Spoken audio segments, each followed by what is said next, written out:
Folks, welcome to the North American Challenger Elite Season 4, the final season in our Elites for Vanguard. All these teams that are lined up, they are looking to push now into the finals for Call of Duty Challengers. An exciting one. My name is Seymour. Alongside me is Enigma. Andy, how are you feeling today? Feeling good, feeling good. I think this might be my first time casting over NA this whole year. So, yeah, I'm looking forward to this one all damn day. NA, of course, I mean, they got to be feeling good right now. They're looking good, especially coming off the back of the Toronto Open, dominating the top levels of challengers right now. Looking real damn good for it. And we are starting off with one of the best teams in the game, Seymour and Ultra NA. Gonna be a banger off the start. We love to see it. It is, but before we get into talking about that, Andy, I want to highlight the new things that's coming to Challengers inside Stage 4. We got the first ever team from Latin America to make it to a North American Elite stage. D1 Gaming, they got some big shoes to fill. They're knocking out Sensor just to make it into the stage. And, I mean, a lot of people, they're not going to know who these players are. Well, just to kind of set your mind at ease, these are amazing players coming out of Latin America. They played a lot throughout Cold War, top placings through Cold War and Vanguard. You're looking at Thresh, a CCL player from St. Edward's University, placing top 6 in the recent CCL LAN. Thresh and Rupert both playing together quite for a long time, so they're going to have that chemistry that you're looking forward to. I'm excited to see this D1 Gaming roster play. You know, it's been a long time coming for these Latin American players, you know, starting up with LATAM Challengers, some of them coming over to North America, and now making it into the Elite stage. Enigma, it's going to be crazy to see how this team performs. Yeah, it's good. It's great to see. It's absolutely wonderful to see. I know that some of these boys have been voted some of the best South American talent to exist in Call of Duty, which is obviously great then to see that representation. And it's only a good thing. The thing I kind of compare it to is what we have over in Europe, where we have those Spanish sides come through and the incredibly passionate fan bases that come with that, the representation that inspires more people to come and play the game. You know, we get it with teams from France, teams from Germany, etc. When they punch way up into the top ceiling, you see the extra investment and interest that comes from people from those regions. So seeing the South American team duke it out with some of the best that North America have to offer is absolutely wonderful to see. I'm really looking forward to seeing how they do. I'm hoping that they put on a show. I don't know much about the players individually, but their achievement list speaks for itself. It's quite extensive. It is quite extensive, and I'm excited to see them play inside of the Elite stage. It's not just that. I mean, you and I both know, I mean, a lot of people know North American Challengers, we get a little bit of a shift from season to season, and this time, going into Season 4, we have a change up in whatever it takes. Andy, you want to highlight what we have going on over on Whatever It Takes? So with whatever it takes, we have ourselves obviously some roster changes, and that would be yourself having Neptune and Major stepping on out. And this is around rumored CDL step-ups, potentially, probably, possibly happening. Clayster and Fellow will be the boys coming into that team. Clayster and Fellow actually missing out on getting into the Elite. They fell just short in the qualifiers, losing to Electrify Steel in the final qualifier game. Obviously had an interesting event at Toronto with Johnny and his travel situation that went on all there. So it's a good time for Clayster and Fellow to show that they've still got plenty in the tank, to show what they've got. We've all seen Clayster talking about what his future plans are. If he doesn't get onto a CDL team next year, he might be done. He might be finished. He might be over. And obviously one of the greatest players to touch the game. So this is a chance for him to show that he's still got it and he should still be up there in the league. And folks looking at Whatever It Takes, it's going to be Brack, 2 Real, Clayster, and Fellow going toe-to-toe today.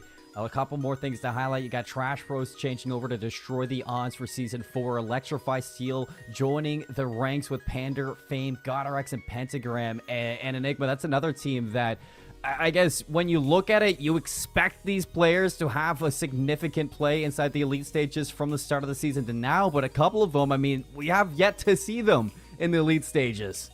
Yeah, you're right. 100%. This is 3/4 of that BBG roster from last year that were an ever presence in the Elite. A fantastic side, truly up there in top 4 pretty much every single time.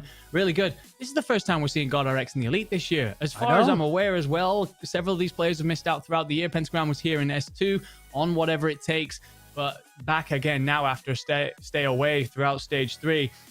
It's definitely not been the year for these boys. I mean, they're absolutely top tier quality. There's nothing you can say about that.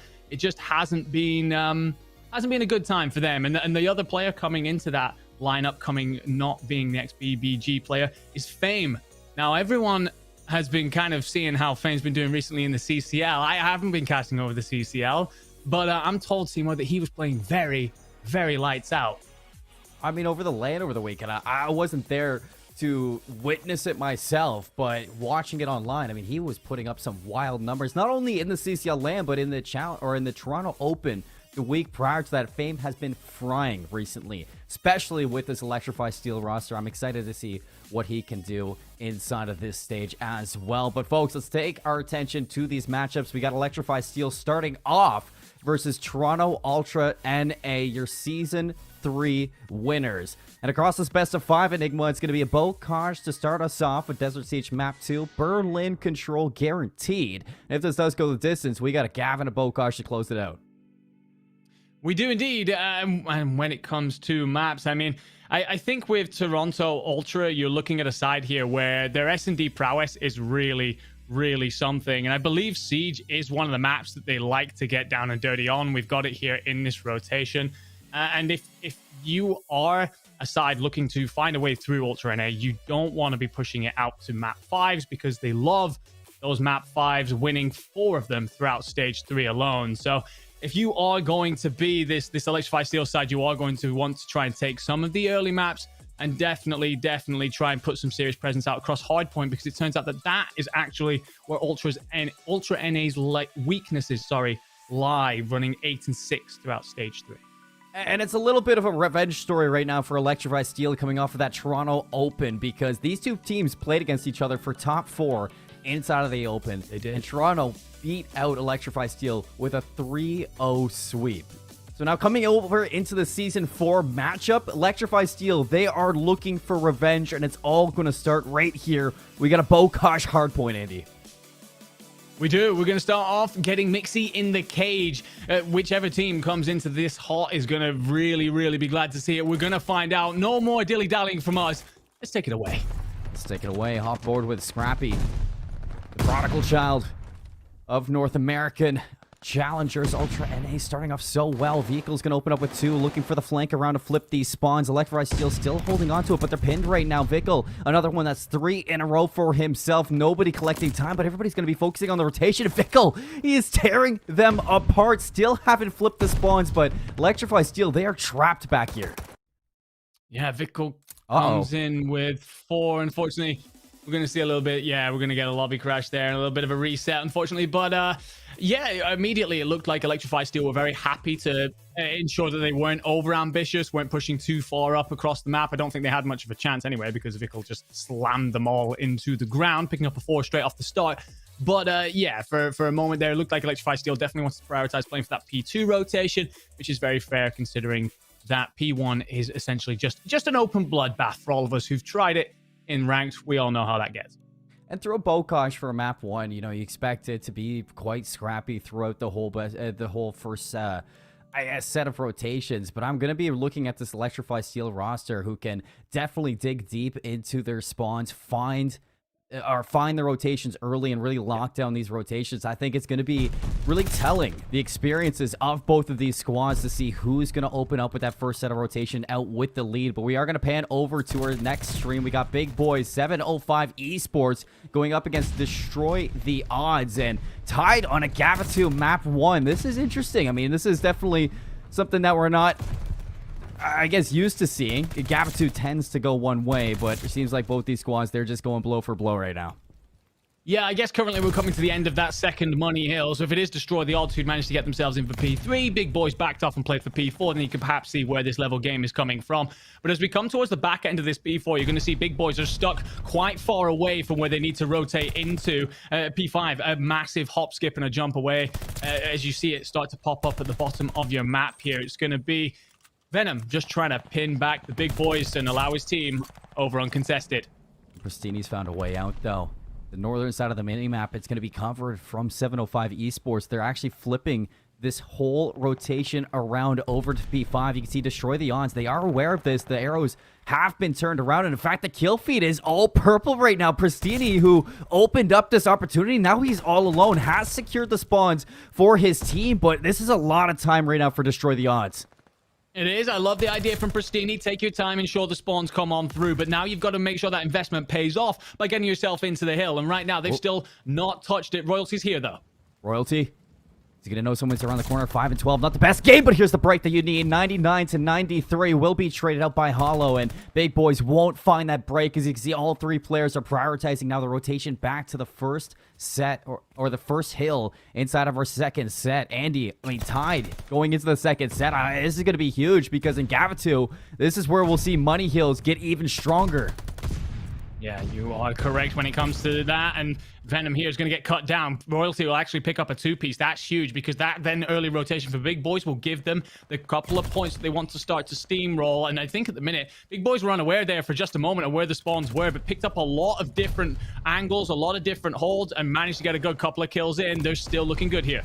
Well, you got Pristini looking to catch that flank. Hollow will find him. A trade inside the hill. Venom breaks. Can he stay alive? He will find Diamondcon as well. And look at the second one. Mock runs over Classic and destroy the odds. They find the break with 23 seconds in here.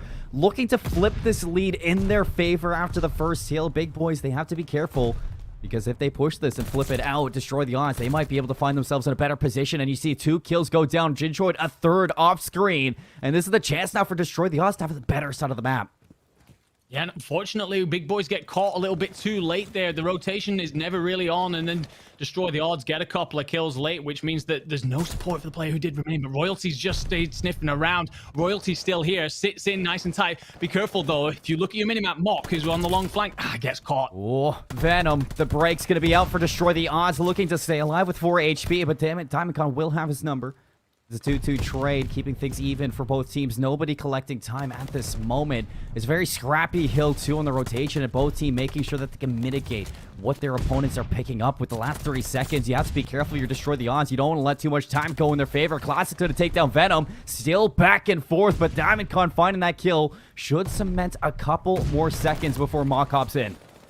Just concerned here, if you destroy the odds, don't get over aggressive. You have the spawn side for the money hill that is P3. You want to make sure you keep hold of it. This is actually perfect. They've bullied the Big Boys off of P2, pushed them back across the map. Venom is going to pick up a 3-piece. Beautiful stuff. Well timed as well. His boys are in for the next, and they have P1 control. Huge if you want to hold it down. Venom cuts down on 3 in a row. Destroy the odds now, tying this game back up. We hop back over to our main matchup. Keep that in the back of your heads. Gavitu, so close between those two squads. To our main marquee match, it's going to be Electrify Steel, Ultra NA into the second hill. First one here will be Fame for Electrify Steel, but Hixie runs him over, and now Electrify Steel, they have quite the journey. They do. I'm not sure how the gunfights initially went. We obviously missed that, but Electrify Steel now not having that preferred spawn. But look at the flank coming in from Fame. Frames around the back. The star play that we talked about before is now going to get the spawns in for his side. You see Electrify Steel a little bit frisky right now. Panda breaks all alone. And GodRx has full control of Patio for the rotation over to Grandma's. Now, Ultra Academy NA in quite the situation where they have to travel all the way across Bokosh just to get into this P2. They're allowing so much time for Electrify Steel here. Now, 47 seconds and counting. Still 23 to pick up inside of this hill. Pentagram, the first line of defense. Fame running over the whole side of Ultra NA, keeping them pinned back. Grandma's. This is a fantastic start from the boys on Electrify Steel. Yeah, it really is. What a fantastic P2 that is out of them. Mohawk's going to get pushed up through the middle. Try and give his boys a bit of breathing room, but it's flipped. The spawns are flipped. Scrap will spawn out over by Shed, and now he's got to rotate into his team. Instagram on 5 in a row. Keep your eyes on potential streaks. Scrap's going to put an end to it. Inside of the hill for contention. Fame trying to bring things back for Electrify Steel, but the break will be here for Ultra NA. Scrap won't be accounting for Pander, who's on the staircase now. Electrify Steel back into the hill. Ultra have yet to pick up a good amount of time inside of this map, and Ultra NA, they just cannot get something going here. They need a break soon, and you're looking at Mohawk on the flank. Mohawk here has got a huge job on his hands and gets caught by GodRx. Absolutely nothing going. If you are an Ultra NA fan right now, Electrify Steel have all the answers coming out of this one hot. There will be a last-second contest from Ultra Academy NA, but it's repelled. It's pushed away. They've got to start thinking about Born now and getting themselves set up for what is a many-door entrance. There's still challenges coming on, but you wonder if you're just at this point being put in a little bit of a blender. We talk about GodRx in his first ever lead stage so far through Vanguard. 11 and 5 to open up this Bokosh. having quite the start that Electrify Steel needs, and going into this hill for Ultra, finally being the first ones in. But how long can they hold on? Pentagram in for the contention. Pander will find Hixie. The break's going to be there for Electrify Steel, but right away, Ultra break back in. I love this out of God RX, just taking tank side control, meaning that the team can't push out through there. They have to go through a contested middle or just swarm the hill itself. But unfortunately, he's having to back on down as his teammates aren't winning the gunfights where they're needed. Gonna play support instead and gets his side in. Final 30 seconds still to go on this hill. A lot of time to still try and grab a hold of for either team. Dixie and Vickle holding things down on the inside. Last one up for Electrify Steel is going to be Fame. Mitigating the time here for Ultra and A, but as he goes down, now you're going to be taking your attention over to P5. 109 to 47 Enigma. The first one here will be player number 2. God, Rex posted up back on the Willow Tree, but you look at 5, Vickle maybe here to spoil the fun. Ultra and A in such a good position to flip this one out. You just need to take down God Rex, and there it is, 3 down. Wonderful, wonderful work out of Vickle. It was patient. It was well-timed along with the resurgence of his teammates, and it will give them a P5 that they should never have had. The Electrify Steel there will be thinking that it's one that's got away from them, and now they've got to figure out how to get a big break, and taking out Vickle first is a good way to start. Well, there's the start to the break. Fame still split kill feed here. Hixie holding things down, but it's Pander over the edge who's going to break this hill. Finally, just player after player. They flood on in, and now you're looking at Pander on 3 in a row. Stuck in enemy lines. I'm not sure if they know he's there. They will now as Vickle is going to find that kill, shut him down, and to follow, it's 3 going down, make it all 4 down for Electrify Steel. 4 dead, a clean sweep for Ultra Academy NA, and that is a way to now bring the game essentially back level. There will be a little bit of scrap between it. But as we go into our second set of rotations, the board is essentially wiped clean. You've got a couple of individual players really standing out, but this is pound for pound, blow for blow. 2 teams really duking it out. I mean, you think about the start of this, Andy, and Electrify Steel, they had quite the lead going into that second set of rotations here, or the second half of the first rotation, but Ultra, they have brought this one completely back into their favor. Now they're looking to ride this momentum into a lead, only down 114 to 105 into the hill. Is Pentagram. He's going to be cut down by Mohawk and Fame for the trade. So Electrify still holding on to a bit of this time, still prioritizing the rotation to P2. And if you remember back to the first set when we first hopped into this matchup, Electrify Steel, they are dangerous in the second set, or in the second hill. Yeah, they love to get in for it. They love to try and lock it down. They did a good job again throughout the first half of rotations. Last time out, the Hixie slipped the net. Hixie will pick up a couple of kills. And whilst he's in the back here, you will actually get Fame spawning nearby. Has he read this? Oh, yeah, as Hixie shot down inside of the hill. Pander finds Mohawk. Last chance is going to be in Vickle. He's actually pulled the spawns over towards the riverside for Ultra NA, although it does look like Electrify Steel, they are well aware of the situation. Now Scrappy with the auto in hand, looking to work with Mohawk for the break of the hill, and they are going to take out Electrify Steel, but all the kills are going red inside the feed. Pentagram will get the trade onto Scrappy, allowing Electrify Steel back into this, and their lead back up to 40 points in favor of Electrify Steel. Ultra NA, they need to look at this rotation. They need to lock down Grandma's early. Pure persistence out of Vickle in the back there that even gives them a chance at getting themselves back into this, because that backside was locked down well and truly, and eventually after wave of attempted flanks, there is eventually a spawn out. Ultra NA get themselves in for P2. It's a lot of time. Beautiful shots out of Mohawk, and now they're looking to get themselves over to Grandma's and not allow Electrify Steel a setup here. The only worrying thing is that last time Ultra NA were in this hill, Electrify Steel broke it immediately. Seems like that is the case for every single hill we've had so far. Ultra NA just one step away from flipping this lead. 135 to 141 into this Grandma Hill. Vickle 3 in a row. Not going to be able to locate Fame inside the doorway. Trying to fight from the front here. You have Hixie on a flank, but is it too late? Mohawk looking to make a play through the front door. He's going to be cut down by Fame. Vickle drops as well. No more flank potential here for Ultra NA. Scrap looking to disengage, and he baits Fame right into his gunfire. In for the break now. Ultra NA contesting this Grandma's Hill. Got a Rex on the outside. He's going to lock down one. Trades favoring Electrify Steel. It's another 2 down. And now Ultra pinned inside the back of Grandma's with this 31 seconds left. Yeah, Hixie hits that river rush and goes on that flank around the outside, manages to then get the spawn for his teammate in the back hedgerows. The problem is there, if you don't win the gunfights and you start to see a lot of your boys go down, you really can be pinned in the back of the map. Thankfully, they'll pick up 2 now, which will allow them the freedom to rotate on out. But Casey Panda's up to a 5 and just falls nearly there, starting to see yourself some streak potential. But it is a 40-point gap as we look to the barn. Ultra NA are going to be in.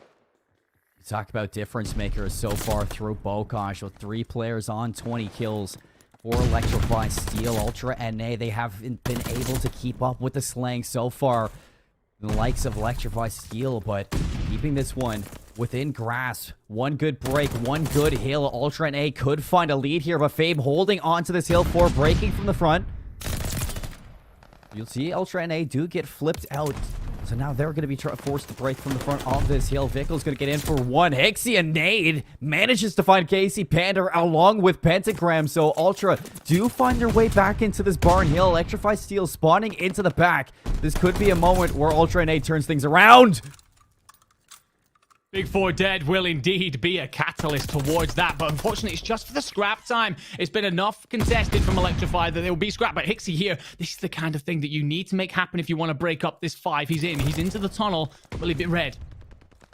Oh, he's found. Unfortunately, that then means for Electrify Steel, you have an opportunity here to set up a great hill. Last time didn't work out for you. Now you have a chance, but again, Vickel might slip the net. Panda on screen. We're gonna cop the rotation. Shots on a 1. Gives himself away. Still manages to find the kill. The Mohawk, his team's falling right behind him. Fame cuts down 2 through Grandma's.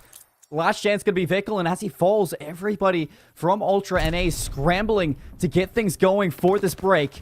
Spawning up back Grandma's. All 3 players gonna be here. Overwhelming the hill. 3 down for Electrify Steel. The break's gonna be there. But 224 to 168. Ultra NA, they cannot afford any more mistakes. Correct you are. As for just a brief moment there, we heard nothing but sheer silence. That is a moment for every player to remember the stakes going into this. You are starting off your stage 1. Oh, okay. I thought for a second there. But just to remind you guys, in stage 3 Elite, Ultra NA started off with a 3-0 loss to a team that then didn't pick up another win throughout the whole stage. Ultra NA, of course, went on to win the whole thing, but slow start can't be allowed here on Bocage. It is within Electrify Steel's reach. Once again, Electrify Steel looking to strike first against the champs. 241 and counting, only 8 seconds left. And Electrify Steel will walk away with this first one. Fame is not a hill. Hixie will get his trade. Ultra NA down 188. Looking to make this comeback. They have the better spawn, so Electrify Steel are going to do this slow and steady. Fame finds 2. Pentagram in the hill. He's going to get the break. 3 down. Vickel, last chance to hold them in. Finds a big double kill to keep this one alive, but 1 second left. He cannot get off this hill. Vickel needs to keep this perfect. He needs to hold things down. Electrify Steel, 1 good break, and this is going to be all over for Bocage. But so far, Ultra NA, they're making it happen. The problem Ultra have here is they cannot rotate at all for 2s. They've got to be wary of a flank coming in from a teammate that will then give them that, from the opponent that will give them the 2. It won't matter anyway. Electrify Steel eventually bully themselves back onto the P1 and take it 250 to 211. What a game. What a start to this series. What a game indeed. I mean, Electrify Steel, a team coming off of an unfortunate loss in the Toronto Open. They qualify for the Elite Season 4, make it in for this last final stage of Vanguard. And they go up against Toronto Ultra NA right off the get-go. I mean, this is a big name to take down right away. And a Bocage hardpoint, it seems like it's exactly where Electrify Steel wanted to go. I mean, you use the sheer force of Fame and Panda rotating throughout the whole map to make sure that Ultra just can never get anything going. The constant breaks from Electrify Steel, I mean, you never saw Ultra in a comfortable hold. Yeah, it did feel like it was consistently broken, right? They get themselves in. It almost felt like they were better on the breaks themselves as well. You had a couple of really good flanks when you think of like Hixie hitting up that river rush and so on. And you're seeing Vickel get into that back P2, play the persistent patience of just trying to pick away at the players that were back there and get the spawns in afterwards. They seem to be almost better there. Unfortunately, though, you can't consistently rely on breaks. You also have to have some holds, and it wasn't enough throughout that one. I did want to check as well when we had that lobby reset. I just wanted to very quickly check. Apologies. Ultra NA did not play Bocage Hardpoint at all throughout stage 3. So perhaps one that they don't like, or is it one that they're trying to test out and get better at for later on in the Elite? Well, it seems like something that slipped through in this first map that Electrify Steel wanted to go to because they know Ultra NA aren't the strongest on it. And it surprised me. I mean, I saw Scrappy pulling out the auto through a couple times throughout that map. It just shows that maybe Ultra NA are trying some new things around this map, trying to make it something that they can flex to throughout this Season 4 and change things up throughout their map pool. But it didn't work out this first go around. They were down, what, 90-12 throughout the first set of rotations. They brought things back, but I mean, eventually you just saw Electrify Steel in a position where they were always one step ahead. And you look at the stats even, it's not like Electrify Steel outslayed Ultra NA. You look at Vickle and Scrap, both dropped 37 and 33. I mean, they were putting up numbers. They were putting in the work. It's just Electrify Steel, their proactivity, always managing to find the breaks and mitigating what Ultra NA could get going.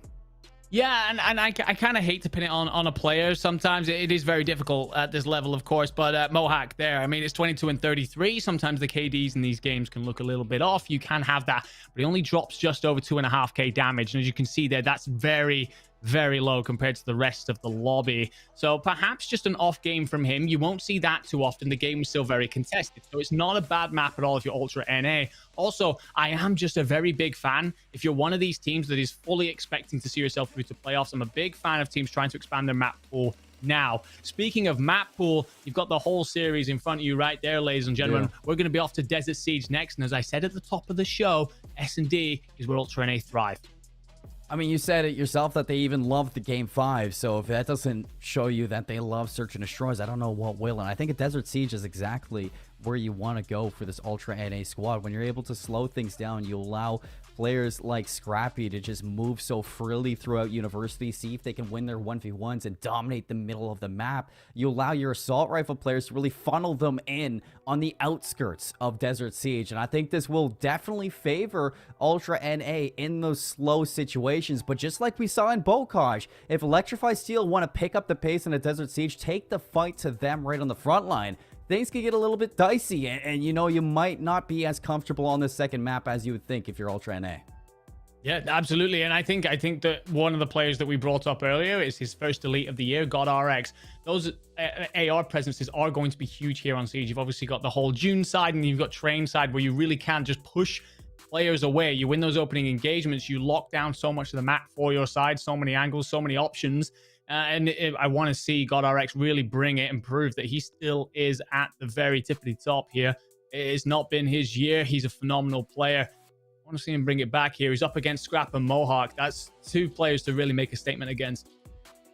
Well, just as a reminder, folks, this is not the only thing going on for Clutch GG. On the Bravo and Charlie stream, we also have Ironblood versus D1 Gaming and Destroy the Odds versus Big Boys, aka 705 Esports. So as we go throughout this day, we will be flipping throughout the different streams. But Enigma, as we're going into the second map for Ultra NA and Electrify Steel, I mean, this is somewhere thing that you would almost feel like Ultra NA need to tie up the series and go 1-1, because their Search and Destroys, like you said, it's been their catalyst. And if they drop it here, I mean, Electrify Steel, they would be in such a great position, not only in this match against Ultra NA, but showing how strong they can be in Search and Destroy.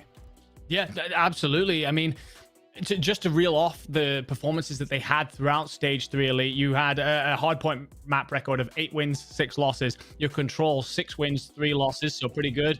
But then Search and Destroy, 10 wins to 3 losses, just to emphasize how good they are when it comes to Search, how much they lean on that as part of their approach to series. And for me, if you come away from this one, you're 2-0 down, it's a big ask to then claw it all back, especially when you can't rely on your respawns as much, especially when the first hard point didn't go your way. You always end up with that little question mark in your head if you don't win the first hard point.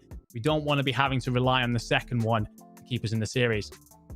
No, you don't. Let's hop into Desert Siege, though, get things going. We're looking at a little fly through, but Ultra NA looking to answer back here, starting on defense as well. Fame's gonna open up with the first blood onto Scrap. That should really slow things down through the middle of the map, force Ultra NA to have to try to make a move. And you can see getting aggressive down the right side of the minimap. Hixie's going to find 2, keep us even in a 2v2. And Hixie, all of a sudden, 1v2. Fame makes him last alive. And that bomb down for now. But Electrify Steel in a position where they can really rotate Hixie around the map. They are Hixie in the 1v2 for the ace as well, by the way. And AR is on top as pretty much everyone's brought one out to play. You will see Panda scoop the bomb, and it's headed towards A. Now, Hixie will be aware of where this is going, but can he... Oh, actually, no. He's not sure at all. Fame's watching this one. Good timing for Hixie, 1v1. That's bomb down, 37 seconds, but Hixie definitely in a situation where he can make this one happen. It does look like Pander has made the full wrap around all the way deep into his spawn. Hixie should be on the case. Nice shot's going to be there. Backs up Pander. He's going to hop the bomb right away. Is Pander going to check this one? Sticking it out. Hixie just needs to hold us down for a few more seconds. Is Pander going to check? By the time he does, it's already too late. Hixie sticks it out to the end, and we get a clutch round 1. A 1v2 doesn't necessarily get the ace, but it doesn't matter. Massive cojones out of the young man. He backs on down Panda, makes him question if he's getting pushed. You can see Panda's throwing shoulders. Where's he coming from? Where's he going to hit me from? He isn't coming. He is not arriving. Hixie dove the bomb immediately. Wonderful, wonderful stuff. A 1v2 clutch to get us started. Look at this. Pander's brought out the sniper. I was expecting somebody to challenge him over towards trains, but Mohawk takes a long way around. Another first blood. Actually, this time going over to Ultra NA. OtterX going to be down for the count this go around. See Electrify Steel immediately stop and on the dime. Bit of information. Going to be waiting.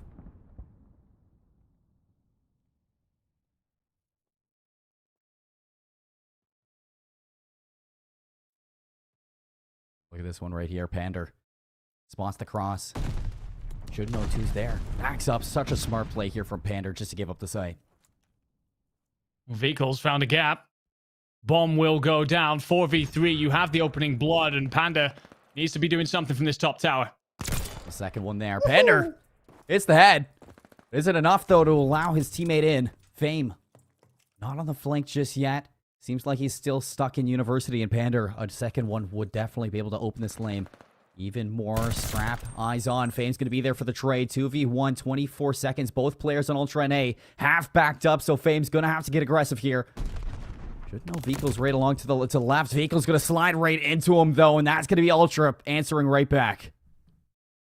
Yeah, took the numbers advantage nice and early and held it, locked it down. I thought that snipe might give them an opportunity, but it ends up bringing them absolutely nothing. There was no control deep into the map if you're Electrify Steel. You really wanted to try and get around the Ultra NA players. Instead, you're basically trying to hit them from two fronts, and they were very happy to shut that down. 2-0 up if you are Ultra NA.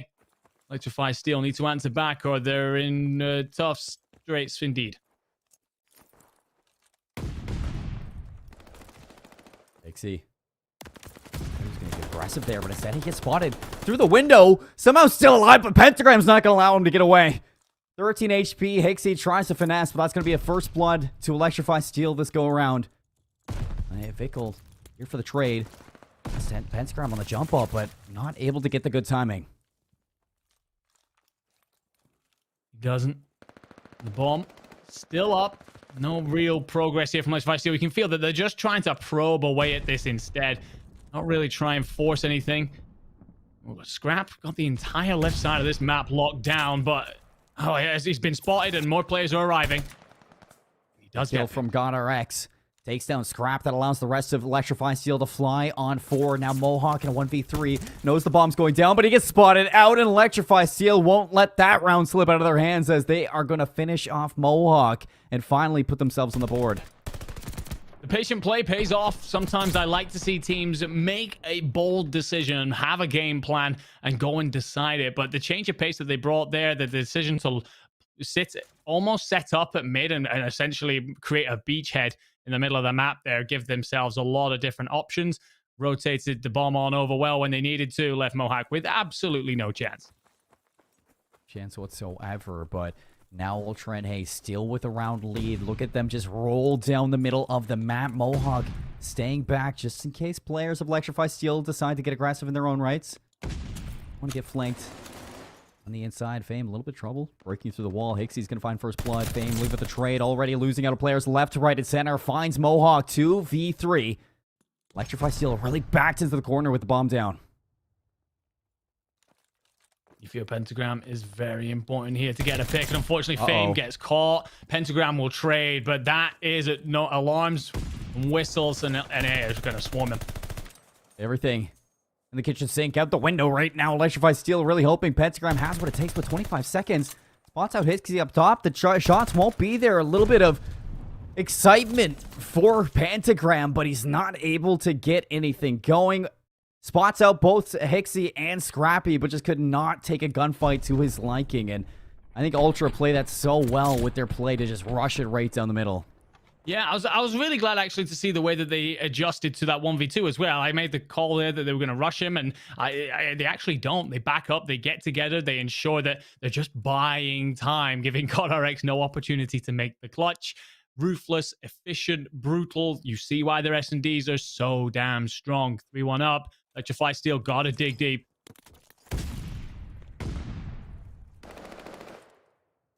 Hog first blood.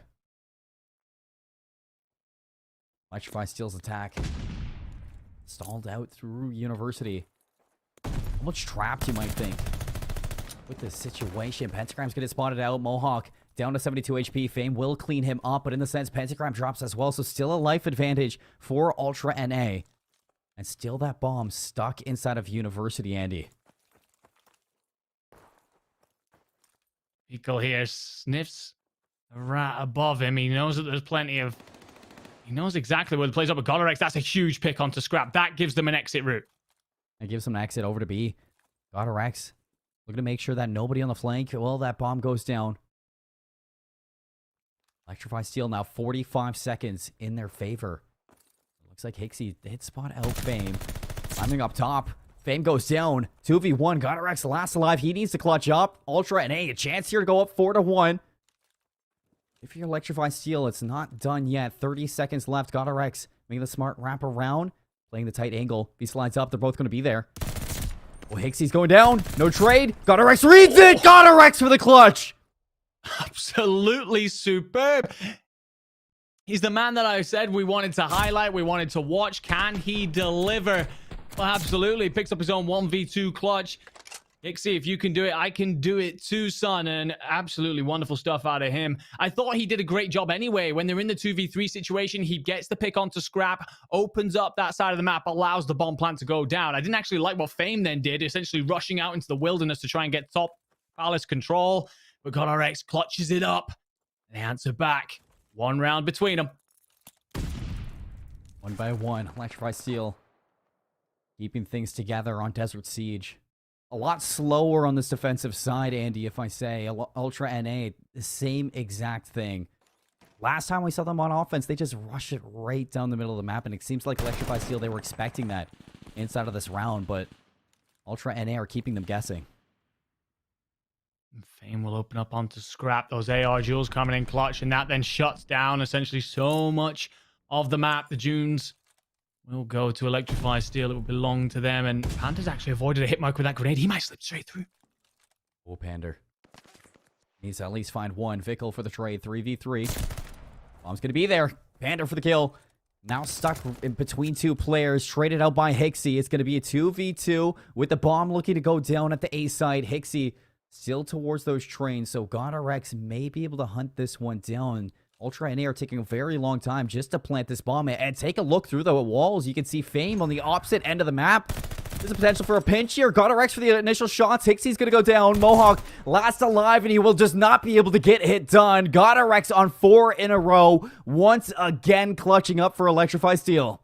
Love that. I love the clear communication that you saw there. GodRx almost wanted to chow straight away as soon as he started to come towards the top of that lane. He really wanted to take the gunfight. He must get the communication or realize something. Fame is at the other side. We can set up a pinch here. We can make this happen. If the proactiveness of Fame in round 5 was a bit too much, that time absolutely spot on.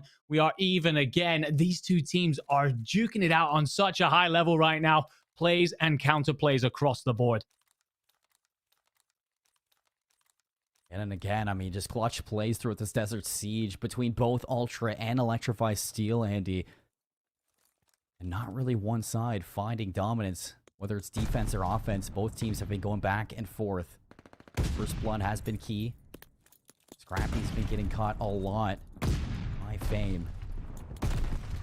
See right away, Electrify Steel on his offense, just trying to stay alive. GodRx is receiving so many nades, but still somehow playing his life as Ultra NA back off.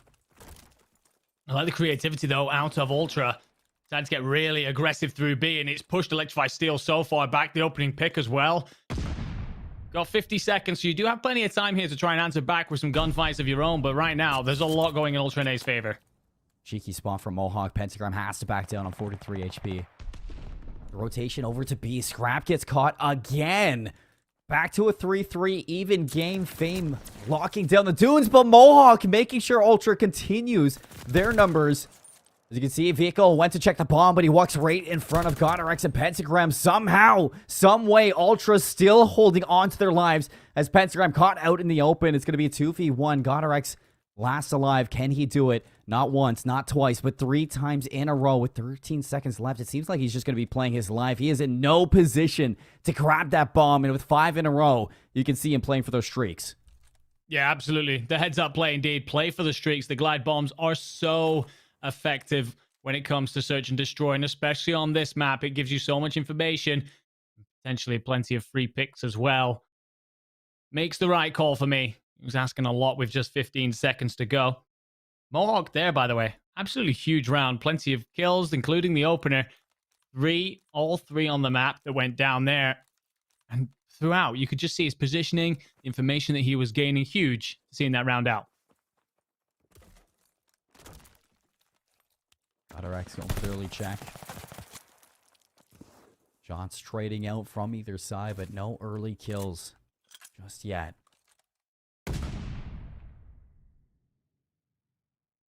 It's like Electrify Steel. Back to that patient play we've seen on defense, and Ultra NA looking to work for a first blood. It does seem like B-side is on their mind. Oh! What a shot out of Fame. The scrap goes down, and Hixie right off the get-go, he's going to drop as well. That's 6 in a row. Pentagram's going to find Vico laying down behind the bomb. Mohawk last alive in a 3v1. How much can he get done? GodRx says none. He's going to be on 7 in a row. That's glide bomb picked up for GodRx as we go back to an even 4-4. Beautiful stuff, and Electrify Steel will come out of that very, very happy indeed. You mentioned it there. The glide bomb could be a decider. This map at the minute is just back and forth, very much even, Steven. Something like a glide bomb can just give you something. If we see something like a round 11, the kind of areas that Ultra NA like to be in usually because they clutch them up so damn much. Right now, Ultra NA have got to be asking what's going on. They're being pushed right to the brink here. You got to shut down GodRx. You got to get your man Scrap into the game.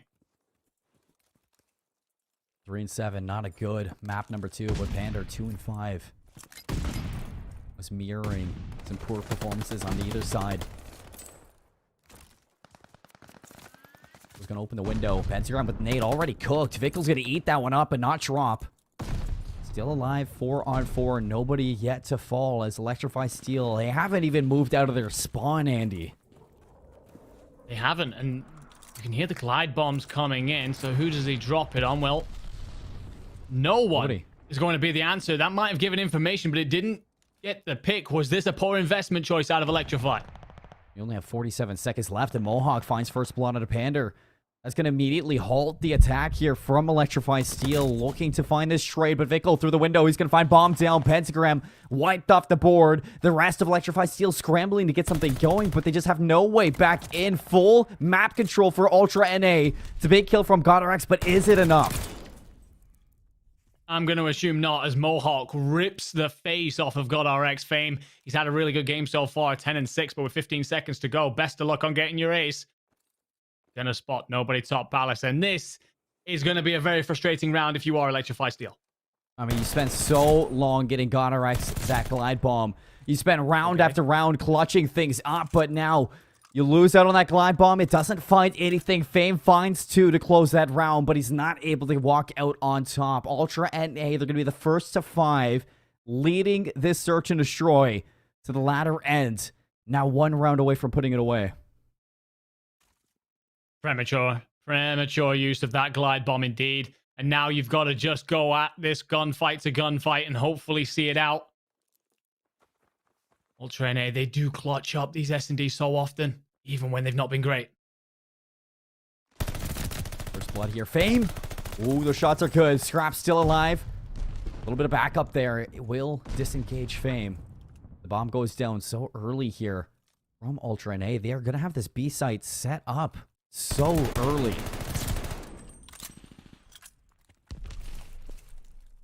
Well, we will see a 3 each. Mohawk here trying to just spot out anything trying to arrive in from Dunes. And actually, he gets caught by GodRx, so an opportunity to get in on this. You have to get Scrappy out of this position, and Fame finds it. A long bomb, Hail Mary, and the rest to follow, running it right down Dunes. GodRx up close and personally. He's going to even this back up. We're going to a round 11, Andy. We are indeed. I tell you what would Electrify Steel be doing right now? What would they give to have that glide bomb back and available to them? I'm going to wager a hell of a lot, because they go into a round 11 against the side that is very much so famed for clutching up in those situations. GodRx up to 12-5. AR's coming out strong for Electrify. It has to be scary. I mean, it has to be so scary, Andy, to be in this position again. Not just in Season 3, but in Season 4, it seems like Ultra are constantly in a position where they just need to clutch up again and again. It would be hard being an NA Ultra fan. Your heart rate. Fame gets out. Someone's still alive. Oh, no way. I was going to say, Scrappy finally cuts him down. Ultra NA now, it's 4v2. Bomb doesn't go down just yet. Panda is going to send it flying. Full rotation here. GodRx going to get eyes on. That kill would have been huge, but still alive is Vickle. I think the grenade lands.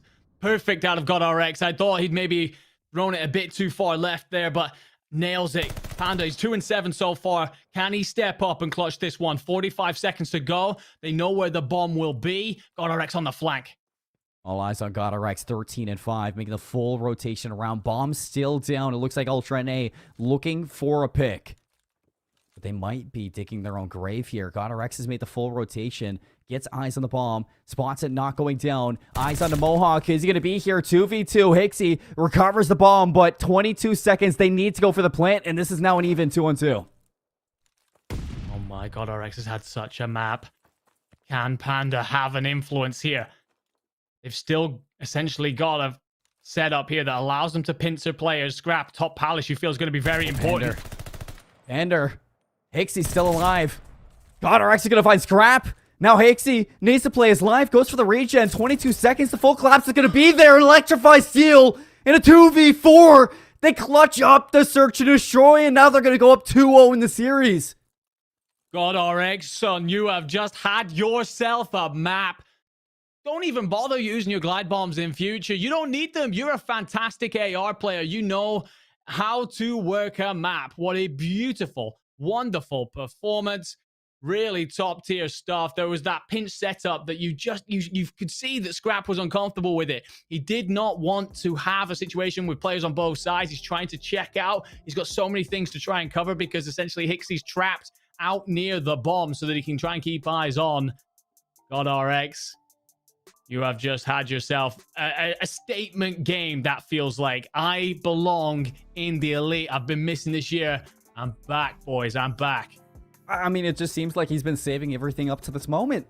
I mean, you miss out on 1, 2, and 3, but here in stage 4, he's come to play, and it's not just him having a disgusting map number 2. When we take a look at the stats, I mean, you can look at Fame too. He dropped 14 kills for himself, constantly finding first bloods for Electrify Steel in the rounds that they made that comeback. The 3 rounds in a row that Electrify Steel found. I mean, it was big plays, not just at a God X, but from Fame too, to always find an opening. And you get a bad performance at a Pander, 2 and 7, Pentagram 4 and 10. Not the easiest roles for them to play, and they weren't winning their gunfights, but they could put a lot of belief behind God X and Fame to ice up. No, 100%. I am sat here singing God RX praises, and I will long into the night. Called it at the top of the show. I think big brain right now, but Fame absolutely pops off as well. I spoke about it earlier on. In that round 5, I felt like he gave up his position a bit too easily, threw his life away, and ended up costing them the round a little bit, perhaps.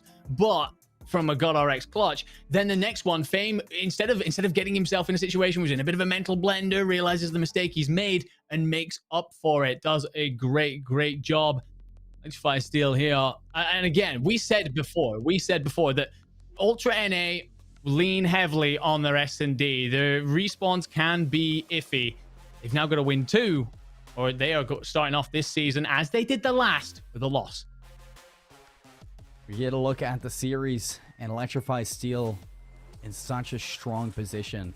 I talked about going into this map number 2. It almost seemed like a must-win for Ultra NA. And, you know, things go right in that last round. You're in a 4v2. You close it out. Now you're tied 1 apiece. But the fact that Electrify Steel finds that round 11, now up 2-0. You're in dangerous waters going into this control on Berlin. You now need to find the reverse sweep if you're Ultra NA, if you don't want to drop this first series Enigma. And I mean, going to a Berlin, I know Ultra NA are a stronger Berlin control team, so I'm excited to see them on this map. I think this is exactly where you want to go if you're going to bring this one back. And if you can get to that Game 5, I mean, their win percentage on Game 5 so far throughout Elite Season 3, it's something to look to if you're Ultra NA in your hopes of a reverse sweep. It is. And when we talk about Berlin control, last stage 4 wins, 2 losses, so they're solid here. They can make it happen. And you would expect a wounded Ultra NA side to come out swinging indeed. They're a very good side. They very much so will be disappointed about throwing away that 2v4 scenario there in the round 11. So we could have ourselves a really good map coming up. We're going to get our very pretty fly-throughs. And line ourselves up for Game 3. You are reading that correctly, ladies and gentlemen. If you are just joining us, Electrify Steel 2-0 up against Ultra Academy NA. I mean, this is such a good showing from Electrify Steel. Throughout Toronto Open, Fame and God RX were frying, and they're keeping it consistent to the online play as well. And Ultra NA, a couple missteps, a couple mistakes, and now you're in not the best situation whatsoever. Folks, if you're just tuning in and you're curious about other matches, Destroy the Odds versus Big Boys. It is a 1-1 even game. Map 1, 250 to 240 in favor of 705 Esports. Map 2, 6-5 going DTO. And it has been nothing but close on that end of the spectrum. But here into control on Berlin, we're looking out to see if Ultra NA can make this comeback. Well, they've been bullied away from A on the initial gunfights, but they will very happily take control of B for just a moment. The question here for Electrify Steel is how much do you invest? Are you going to full send, or do you just instead play a couple of picks, maybe play the life game and lock things down at A, because that's the site you really want. Fame doesn't want to give up a damn thing. The tick doesn't even arrive. Vickel's there for the trade, so Toronto will be able to continue that progression over towards the B zone. Only one take's going to be cemented. As you can see, the rest of them are looking to overwhelm A. Vehicles on the flank. Scrap's going to catch Fame. Pentagram alone on the inside will be able to trade things out. And as 2 go down for Ultra NA, you can start to see them backing up because that A zone is well under lock for Electrify Steel. You can see as well that Fame is just continuing to hit B, continuing to be a nuisance for the Ultra NA players over there. Pentagram's actually going to catch Mohawk in the back, and it's a staggered push if you're NA. If you've not got anything clean so far, you will get your first segment in, probably your second as well. And then that question comes up again. How much do you invest if you Electrify? Doesn't look like they're throwing too much at this. They're just more looking to hem in Ultra NA, not allow them an easy route out. The B zone should be captured as it does get secured. Or back to up to a minute 30, 18 lives to 15 in favor of Ultra Academy. But you can see that Electrify Steel, they're not going to slow things down. They're not going to put all their eggs into the basket of that A zone. They're continuing this pressure. They're continuing to be a nuisance again and again, getting close and personal throughout Berlin, not allowing these ARs on Ultra to set up. Oh, this could be a massive play out of Vickle. If you look at the Electrify Steel positioning right now, they are trapped in one corner. They got to win gunfights, and Scrap gets the opening pick.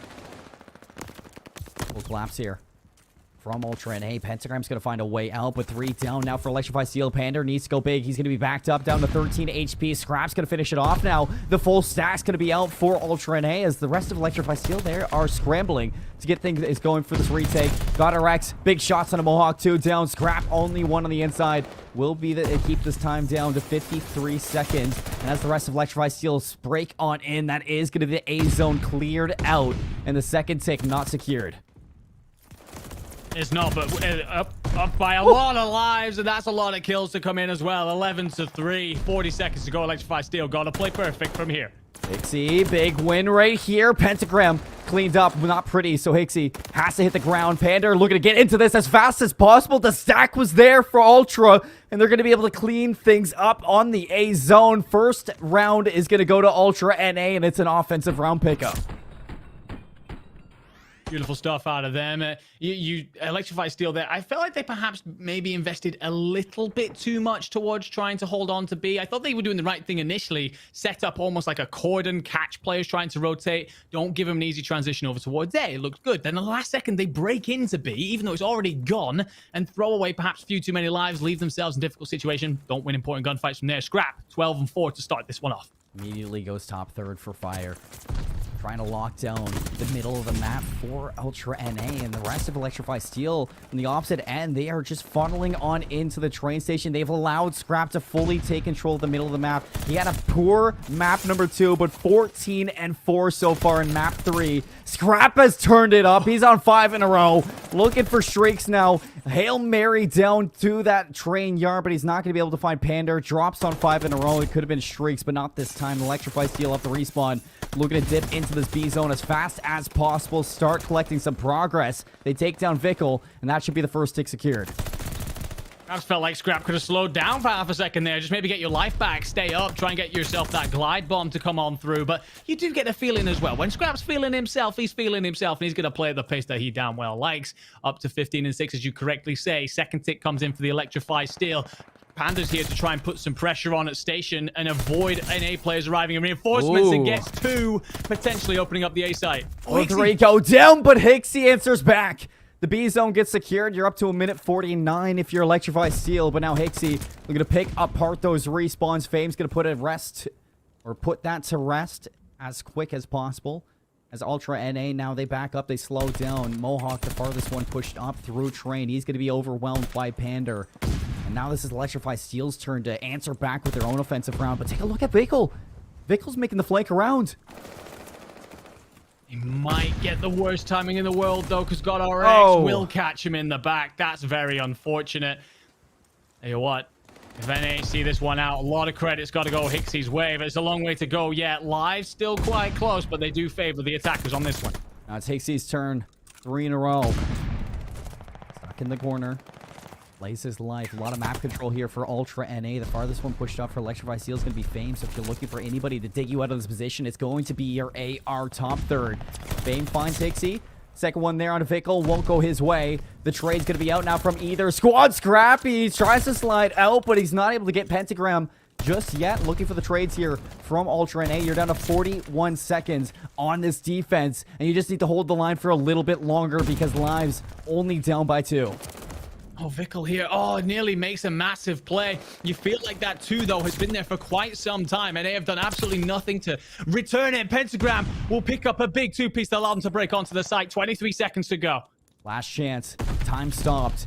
Ultra NA looking to collect themselves for the break. Vickle Big flank here going on. If you can look at him to bring this one back. Instagram not looking at the door. Fame turned around as well. Vickle doing it all 3 in a row and close the door on the B zone or on the A zone. Say goodbye to this round. Electrify Steel, they have been wiped off the face of offices. And now with 10 seconds left, how much can they get going for the rest of this map? One last hit, and they got to sprint onto the end of Ultra NA guns. 3v4, but it might not matter. It will not matter. 2-0 for Ultra Academy NA in your control. There's a lot of things that we can kind of point at throughout that. Vickle there with the 3-piece at the end, for example, to finally fix that life deficit that they were facing. But major props to Hixie. When that A site fell and there was the transition over towards Station, you saw him pick up that 2-piece in the middle of the map. If that doesn't happen, Electrify Steel get on there early. Ultra Academy potentially in a position where they're having to scramble. And we all know how they can get sometimes. It can be complete curtains from there. A game-saving play. Ultra NA have been weathering the chaos to perfection on Berlin. You look at Fame has been non-stop running at them. At 11 and 16, he just hasn't been able to get things going on a streak basis. Constantly traded out. Has been able to allow Ultra NA into so many favorable positions. So you're looking now, Electrify Steel, can they get something going here in round 3? Can they turn things around onto Berlin? The A zone already 2 ticks secured. Working on the 3rd, you're looking at Fame for the break. It's going to be a late break, but he can get it done. But he gets spotted out by Scrappin. They're not going to get in. Sometimes when it's just not your game, Seymour, it's just not your game. You know how Call of Duty plays. Fame getting very unlucky there. Gets spotted, shot in the back. Ultra NA, very clean sweep of B. Looking to shut down this lobby. And if you are GodRx right now, you're in a world of trouble. Scrap on 5 in a row once more. This time, he's not going to ego challenge. He's going to slow things down, see if he can play for those streaks. 2 minutes left. Scrap will end up falling. The Electrify Steel, they do find some base. 4th a moment. Over towards the A zone. 1:50 to cut off the time. Mohawk just cutting down the members one by one. Finds Fame as well. Nips at his toes. 21 lives to 17. And this A zone starting to look a little open. Instagram here has got a huge position. He's just essentially just trying to cut up reinforcements at the knees. Wins a big gunfight against Scrap. Plays his life. Beautiful stuff. Mohawk arrives for the trade. There's nothing there, though. He's sniffing ghosts. GodRx now trying to pick up the outside, and you can feel that there's a little bit of momentum starting to shift. Just a tiny bit. Electrify Steel starts to make a couple more things work. Well, you can feel it, but they clean up Pentagram, and no longer does Electrify Steel have that presence. No flanks this time. You can see Puvikal willing to cut off the rotations in case that's the case. Pentagram runs it right down courtyard. Finds the opening. A second one as well. Ultra NA, they have yet to get onto this A zone successfully. Electrify Steel have managed to cut down this offense again and again. With a huge 3-piece. Could get a 4-piece. Shots are a Oh, bit shaky. A little bit shaky indeed. GodRx, though, hopes to lock down the outside. And just keep an eye on your minimap, ladies and gentlemen. Vickle looking to make that long wrap through fire into lobby. Stop the defenders being able to support the front line. He's going to have a big position there. Either one checks it. Oh, he's in behind. This is going to be dangerous. There goes one. Fame's going to turn around. Where did you come from? Oh, Fame. Stop skipping a jump. He's like the Easter Bunny there. He is gifting things to Electrify Steel for this round. Looking to hold them tight into this Berlin. It is a close one. But Ultra NA still with a life advantage. 15 seconds. I have seen crazier things. Mohawk caught out by Pander. It's a heads-up read from your AR. Fame's going to find a second one, and surely this should be it. 7 lives apiece. 6 seconds left. Ultra NA, they need to dig deep for this one. And Scrappy, he just does not want to give up anything more. Fame's going to cut him down. And Electrify Steel stay alive. It's a very good hold in the end. They do a great job of just weathering a bit of storm that I was honestly a little bit worried of it going their way. I said there was a moment there. It felt like a momentum shift. Felt like there was a couple of more things going their way. Fame up to 19 and 23. We saw the first half of essentially that round even still. It was very much against him. Picked it up a bit. But if you are Electrify Steel, you've got a long way to go. I think you're just about guaranteed to have defense on this one unless you completely slay out. Sorry, offense when it comes to that round 5, unless you massively slay out in these rounds. Ultra NA have been nothing but dominant on these defenses. But look at this opening break off. 2 down for Ultra NA. Scrap's going to jump out third right into the open arms of Scrap or Fame. And Pentagram going to take down Vickle on the inside. You're hoping for a trade, but this has been nothing but flawless. for Electrify Steel. Finally a break in the feed from Ultra NA. Hixie and Scrap will nullify some time on this A zone for now, but still working on this first tick. Pander looking to cut off these rotations. He's going to find two, and as Electrify Steel get broken, they don't get that first tick secured. Scrap with a massive two-piece there to avoid falling and not allowing that tick to come on through. You felt like it was a bold, brave play out of Electrify Steel. I respect it. I tip my hat to it. Unfortunately, that's not enough. It doesn't work. They're setting up for Mail. How do Ultra play this? Do they coordinate like I spoke about? Or do they go offensive? It looks like we got our answer. Vehicle over the ropes. He was going to go until Fame shut him down. Second tick looking to get secure, but Hixie hops in before it happens.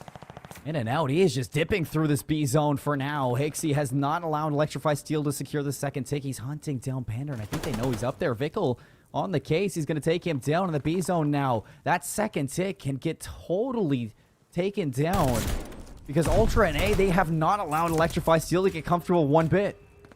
They haven't, but there will be players on B, and the noise made at A will rotate those Ultra players across, meaning that the second tick comes in. We are most of the way through the third. This looks as good as gone.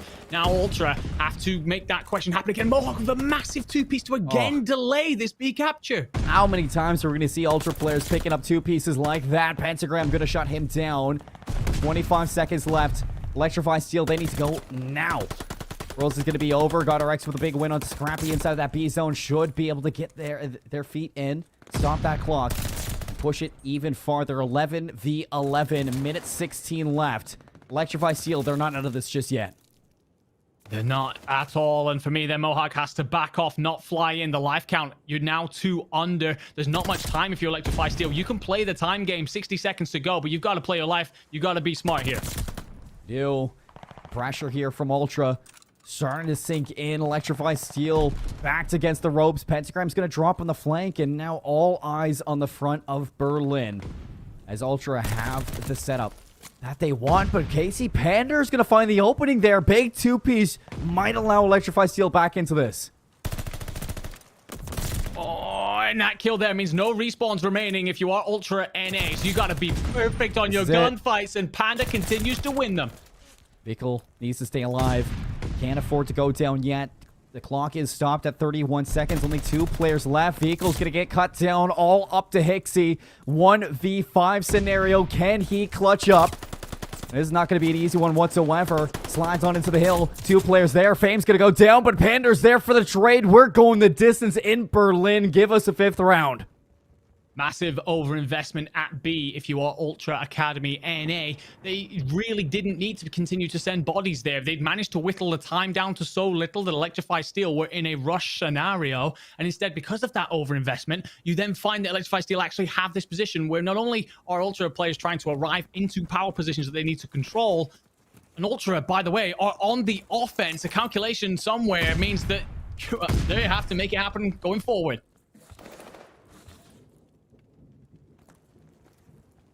B-zone we go for Ultra NA. Fame's here to stop it, but yet to find a kill. Pander for the help. Mohawk gets cut down. First tick not secured here for Ultra NA. Vehicle's going to find the trade, but you still have Fame to worry about in this position. Have they been aware of positioning? Vickle's going to go down. Pentagram's there. No trade on the Fame, so he's still alive in this position. You just cannot allow this. Fame is running circles around you. Finally cut down. And GodRx going to try to get his trade, but Hixie lines up in a big 2 to now get Ultra NA onto the B zone. Just for a moment, we have a pause, and we will see here. You've got Pentagram looking to get around and catch players coming out. This is the cordon I was talking about. This is not allowing an easy exit. This is picking up a couple of free kills. He spots Hixie, gets the kill, and actually that third tick still hasn't come through. Mohawk will have to dive. Oh, no. Mohawk goes down. The call for Fame to trade it out there. 50 seconds left. I mean, Andy, this is not anywhere close to where you want to be if you're Ultra NA. You're up 2-0. And Electrify Steel, they have completely flipped the script. Perfect composure and recovery out of Electrify Steel, and you saw it in that play exactly right there. Pentagram almost encircles the building, checking every single nook and cranny, and instead of just throwing himself in and maybe throwing away his life and giving up the opportunity, he delays time by so much. But the pressure here is at A for Ultra Academy. They've won a couple of important transition gunfights. Your boys in purple are in. Danger time for Electrify. Two here to stack the zone. It's going fast. Third tick getting worked on. Pentagram on the flank. Vehicles watching it. This should be the A zone done and dusted, and it is. A lifeline's been thrown to Ultra NA, and they are right back into this round. Scrap, by the way, up to 40 and 27, having himself a map just when Ultra Academy need it. Just to remind you, ladies and gentlemen, Electrify Steel are 2-0 up. That score at the top of your screen is correct. Electrify Steel win this round. Ultra NA lose the series. Electrify Steel start off a solid 1-0. One tick to go. Wrap opens up. Let's see, looking for a second. One vehicle's going to find it, though. Trey's going to ring out Fame. That is a huge two-piece. It's a 2v1 on the inside, but it looks like Mohawk's just going to push to the respawns. He's on 5 in a row, and he cuts down God. Rex going to leave Fame on an island, and as Fame gets cleaned up, there's a chance for Ultra to stop this clock and put this round away. Mohawk in a great position here. He's just going to seal off this front door. Isn't even going to be needed. Your defending elite champions show the kind of mentality and clutch play that comes from and is required at this kind of level of play. Beautiful, beautiful stuff. Look at the bottom left of your screen there. Scrap 43 and 28. And I don't just want to talk about the slaying side of things, which they obviously need. Look, 4.8k damage. Goodness gracious me. What a performance out of that, man. Why is he not in the league, ladies and gentlemen? But when we come to some of the plays that were made as well, by the way, there's so many question marks that I have over why you saw Ultra NA continue to overinvest at B in that round 4. Some of the great plays that were made by certain individual players, but there's no doubt that this map belongs to Scrap. Oh, no doubt whatsoever. I mean, he had a banging game number 3 right there. Ultra NA stay alive in the series. It got a little bit mixy towards the end. Electrify Steel almost shut them down in a 3-0 sweep. When we take a look at the stats and we look at what exactly made it happen, constant pressure from Ultra NA, and Scrap putting up the 43 and 28 is going to help you indeed. But in that last round there, how many times did we see Mohawk, Vickle, or Hixie find multi-kills to allow them right back into it? It was again and again that you saw the supporting players of Ultra NA behind Scrap's monumental performance show up, find a few kills, get them onto the A zone, they stack it, and they shut down Electrify Steel whenever they needed to. So many important kills come from your Hixie, your Mohawk, your Vickle. I've got notes here. Vickle picks up important too on transition. Hixie in that round 4 that for me, Ultra NA should have won if they hadn't got themselves a little bit overaxed at B. He manages to play his life at male for so damn long, picking and probing away at the defensive holds of Electrify Steel, capturing that point. Because he stayed up for so long, picked up all the information, allowed his teammates to arrive, was so smart around the map. That is what whittled the time down to like 1:10 when it was eventually caught. That was going to be the win condition for Ultra NA had they not thrown it away.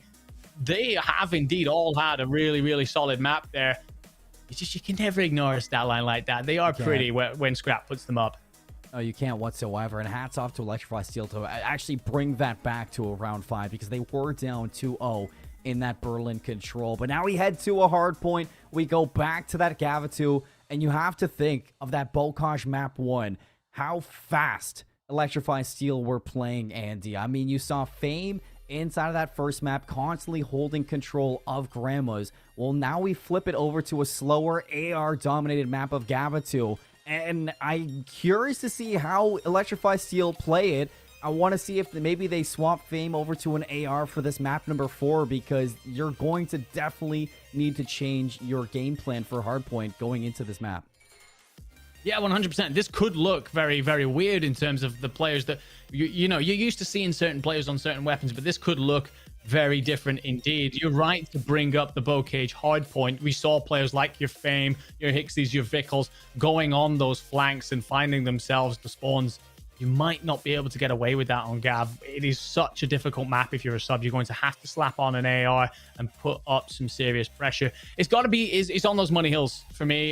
It's on your 3, it's on your 4. I do expect the others to be very heavily contested because these two teams have matched each other pound for pound so far. It's whether or not you get that situation where you quite often see where a team will take 3, so the other one will go, okay, you can have that, son. We'll go and take 4, not a problem. Do we get that happen, or do we see a couple of big breaks come in? That, for me, is where it's going to be settled. To give you an idea of how Ultra play on this map, 3 wins, 2 losses throughout Stage 3. Okay. So certainly not one for them to bank on. Oh, it isn't. And we got to see a little bit of a taste of Gava 2 Hardpoint back in our first series between Destroy the Odds and Big Boys, aka 705 Esports. And 705, they won at 250 to 240 Enigma. I mean, it was so close. We saw it at, what, 140 to 140 when we walked away from it. But, I mean, that is a huge win for 705 to take in such a close series. But I mean, for the rest of it, for you all tuning in who want to know how Destroy the Odds are matching up against a 705 Esports, it was a 6-5 Desert Siege Search and Destroy, a 3-1 Tuscan Control, both going the way of Destroy the Odds. So they were up 2-1 going into map number 4, where 705 send it to a game 5 with a 250 to 174 win on Bokosh Hardpoint. Now, a Tuscan Search and Destroy is between both of those teams, walking away with a first series win here in the Elite Season 4. It's not the only thing that we're looking at. You also got Iron Blood down or up 2-1 over D1 Gaming on the Bravo stream. In our mainstream matchup, it does look like you have whatever it takes, taking both hard points as well and the Control to win their series in a 3-1 fashion over 3 Kings. So a lot of games going on so far in the Elite Season 4 to open things up. And we are going to be looking at Ultra NA and Electrify Steel as our main look in here on the Clutch stream. Ultra Academy, they send us to a map 4. Can they send us to a map 5? Oh, that is the question, isn't it? That, and the thing is, you can never write off Ultra. There's a reason why they win a lot of game 5s. It's because they managed to push it to game 5s, even when it's not necessarily gone their way in a series. So very much so within their capability, their wheelhouse to do so. The big thing for me is seeing players like your God RX absolutely pop off when we came to that AR showdown on Desert Siege. Do we see that again, or do we see Scrap & Co answer back? Let's take a look in this first hill. It'll be Mohawk and Co spawning up on the more preferred side for the opening of Gavatu, but already the nades ringing out. It's going to be a team kill from Pander onto Fame to slow things down for Electrify Steel. Big win from God RX on a Vickle. He finds 2. It's going to be 3 down. Last alive inside the hill is going to be Hixie. It's a flawless break from Electrify Steel after Fame gets team killed and only losing out on 10 points in the meantime. Oh, Vickle just beats the living daylights out of Pentagram in order to open up the bolt control just a little bit. The problem is Electrify Steel here spawning in with 20 seconds left to go. They're going to continue to hit 1. For me, they could have perhaps instead rotated on over to 2. Not sure about that call, and instead going to have Ultra NA take the scrap, and they have 2 players at both. Big crossfire here going on. Pander is going to get dropped. You look at player number 6, Hixie on the flank. Heads up play from God RX and Fame to shut that one down. Now it's Vickle's turn on the cliffside. Pentagram's going to get sniffed out. The rest of them going down. It's 3 in a row for Ultra NA. Pander's going to find an opening, but that's all the way back at ring. You see the rest of Electrify just pinned back in their spawns. It has been a flawless transition to Hill 2 here for Ultra NA. It has, but if we throw ourselves back to that Bocage hard point, Ultra NA were not great at locking down their holds. They were consistently broken by Electrify Steel. They're having to dive off the point to play their lives right now. I like this out of Hixie, just sniffing around, trying to find people, but top bow will be out of their hands. Fame will clean it up. Open hill remains just for now. Ooh, much needed break here for Electrify Steel, but Ultra don't want to allow him to collect too much. Pander's going to be on the inside, soaking up this time. Last one in is going to be Hixie for the contention. Scrappy doesn't look like he wants to make a play. He will make a play somehow. Finds the kill onto Pander as well, but the trades are going to be there. And Electrify Steel, after the second hill, they were pinned in their spawn, but they're managing to flip the lead. They are, but now we get to that first money hill. Huge kill out of Panda, by the way, opening up P1. That's such an important position if you're trying to defend it or attack this hill, because it just gives you basically complete control this side of the map. Huge out of Scrap. Big win in ring. Now Scrap's going to be in a power position for this AR setup. Electrify Steel now having to traverse through Gavatu just to get through this P1 and touch P3. It's constant pressure out of Ultra NA inside of his ring, swaying them from pushing this beach side. Hixie is going to be on 3 in a row, looking for number 4, trying to hunt them down. God RX is going to get the trade there. Ultra NA have locked down every second of this hill so far in this money hill. Now up 78 and counting. 17 seconds still to pick up, and it doesn't look like Electrify Steel really want to push into this. They're just backed up. They're looking to hold the line and trade money hill for money hill. Yeah, this is exactly what we were talking about before. This is exactly how Gavutu can play out when you're at this level. It's decided by the finest margins. Beautiful stuff out of NA to continue to at least control or maybe apply pressure to P1 to that anti-air gun area. Fame gets caught in your mid-map, but that's a long way still away for Ultra NA. 2 big kills, though, to allow them to get some close-up pressure. So looking to break from the front. Wonderful setup here from Electrify Steel. That's full 4 down. That's a flawless hold. It's what you expect in a money hill like this. We saw the exact same thing from Ultra back in P3. The spawn up on the cliffside from player number 6. I mean, Ultra, what do you do in this position? Yeah, I mean, maybe one last swing at it, but you've got to start to think P5. As much as it is usually quite a mixy hill, if you can get yourself set up top boat and control yourself across it, then you really can scoop up some serious time there. It's a bit of a sleeper. You've got a couple of those in this game, and that is definitely one of them. And right now, if you're Electrified Steel, you're spawning a long way away, and Hixie gets the information as well. Could make a huge play here to catch, and he does. Read him like a book. P5 rotation set up for Ultra NA. We go trade hill for hill between both of these squads. You're looking for that boat control if you are Electrify Steel, but Vickel's positioning on cliffside. Didn't even catch that one out. He's going to be right in behind, picking them away from the backside. Vickel's got 2 in a row, looking for number 3 with the pistol. Vickel, 3 in a row for himself. And Ultra and A, their lead is growing again here as they have the better spawns for this. So even though they get wiped off of the board, they're going to be able to set up once more. So Electrify Steel, they need to find another wipe just to touch hill 5. The only worrying thing for me right now is they do not have bolt control, and that means they don't have Overwatch. Pentagram, a massive kill. Shuts down Hixie and battles himself up perhaps a little too aggressively. Perhaps not required scrap. Up to a 5. Oh, it's just not enough just yet for the break. Gonorac's big win there. Fame's going to trade it out.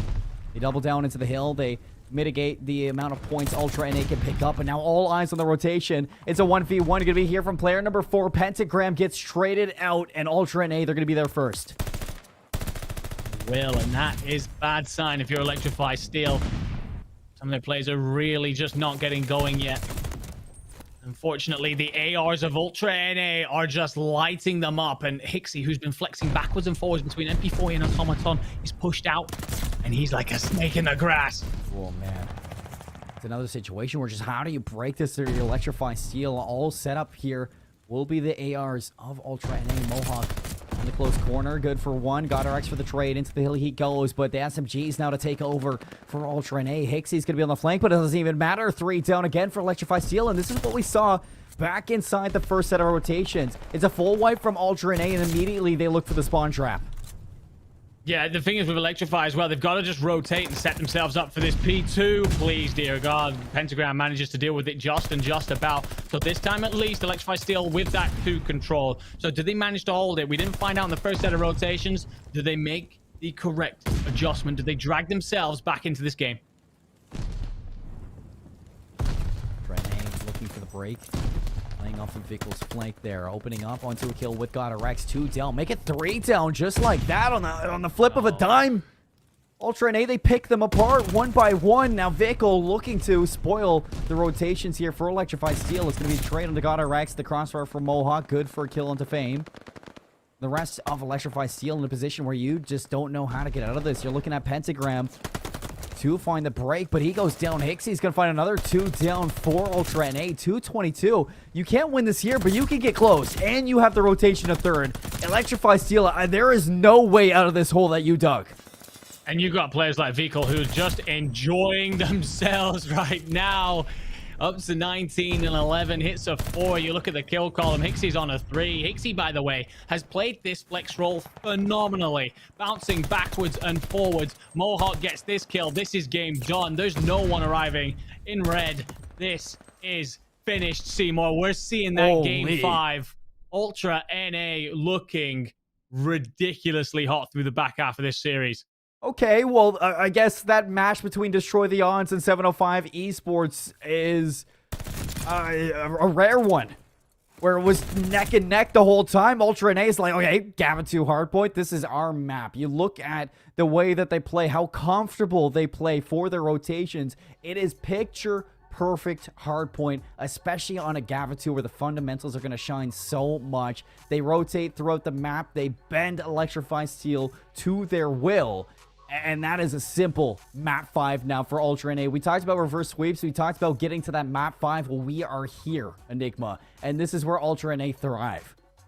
Oh, yeah, without a shadow of a doubt. There is a reason they have a ridiculous record in Game 5s, especially as well because not only are they good at S&D, but I think they thrive under that pressure sometimes. We saw them in the Pro-Am. You saw them making big, bold calls in situations where they could have easily pulled themselves up a little bit, bottled up, gotten nervous.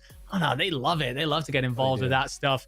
As for that map, I think Electrify Steel fall apart a lot. Don't get me wrong. You're going to look at the stats here and see, I love the guy, but Pentagram, you've not had yourself a map there, young man. You've really struggled. Just about creeps over 1k damage. He won't want to watch that one back. But I think that in particular, they've really struggled around P2. There was a lot of hills that were kind of okay. You know, they got Mixie in a lot of different places. P3 was, sorry, not P3, P4 was really good for them, a really solid hold. They were getting 4 down, winning gunfights.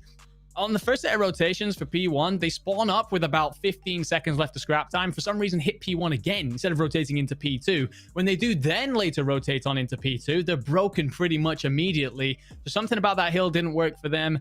And you've just got to chalk that one up, go and look at the tape and learn your lessons. Yes, you do. I mean, well said, Andy, throughout that whole thing. Ultra NA, they get it done. They're down 2-0. A shaky start to the series. You look at the maps and you look at how it's gone so far. 250 to 211. Electrify Steel open up on the Bocage hardpoint. They double down on Desert Siege with a round 11 2v4 clutch. And a phenomenal series or game out of Fame and GodRx. You're going to need to see Fame and GodRx repeat that into this Bocage if you want to take down Ultra.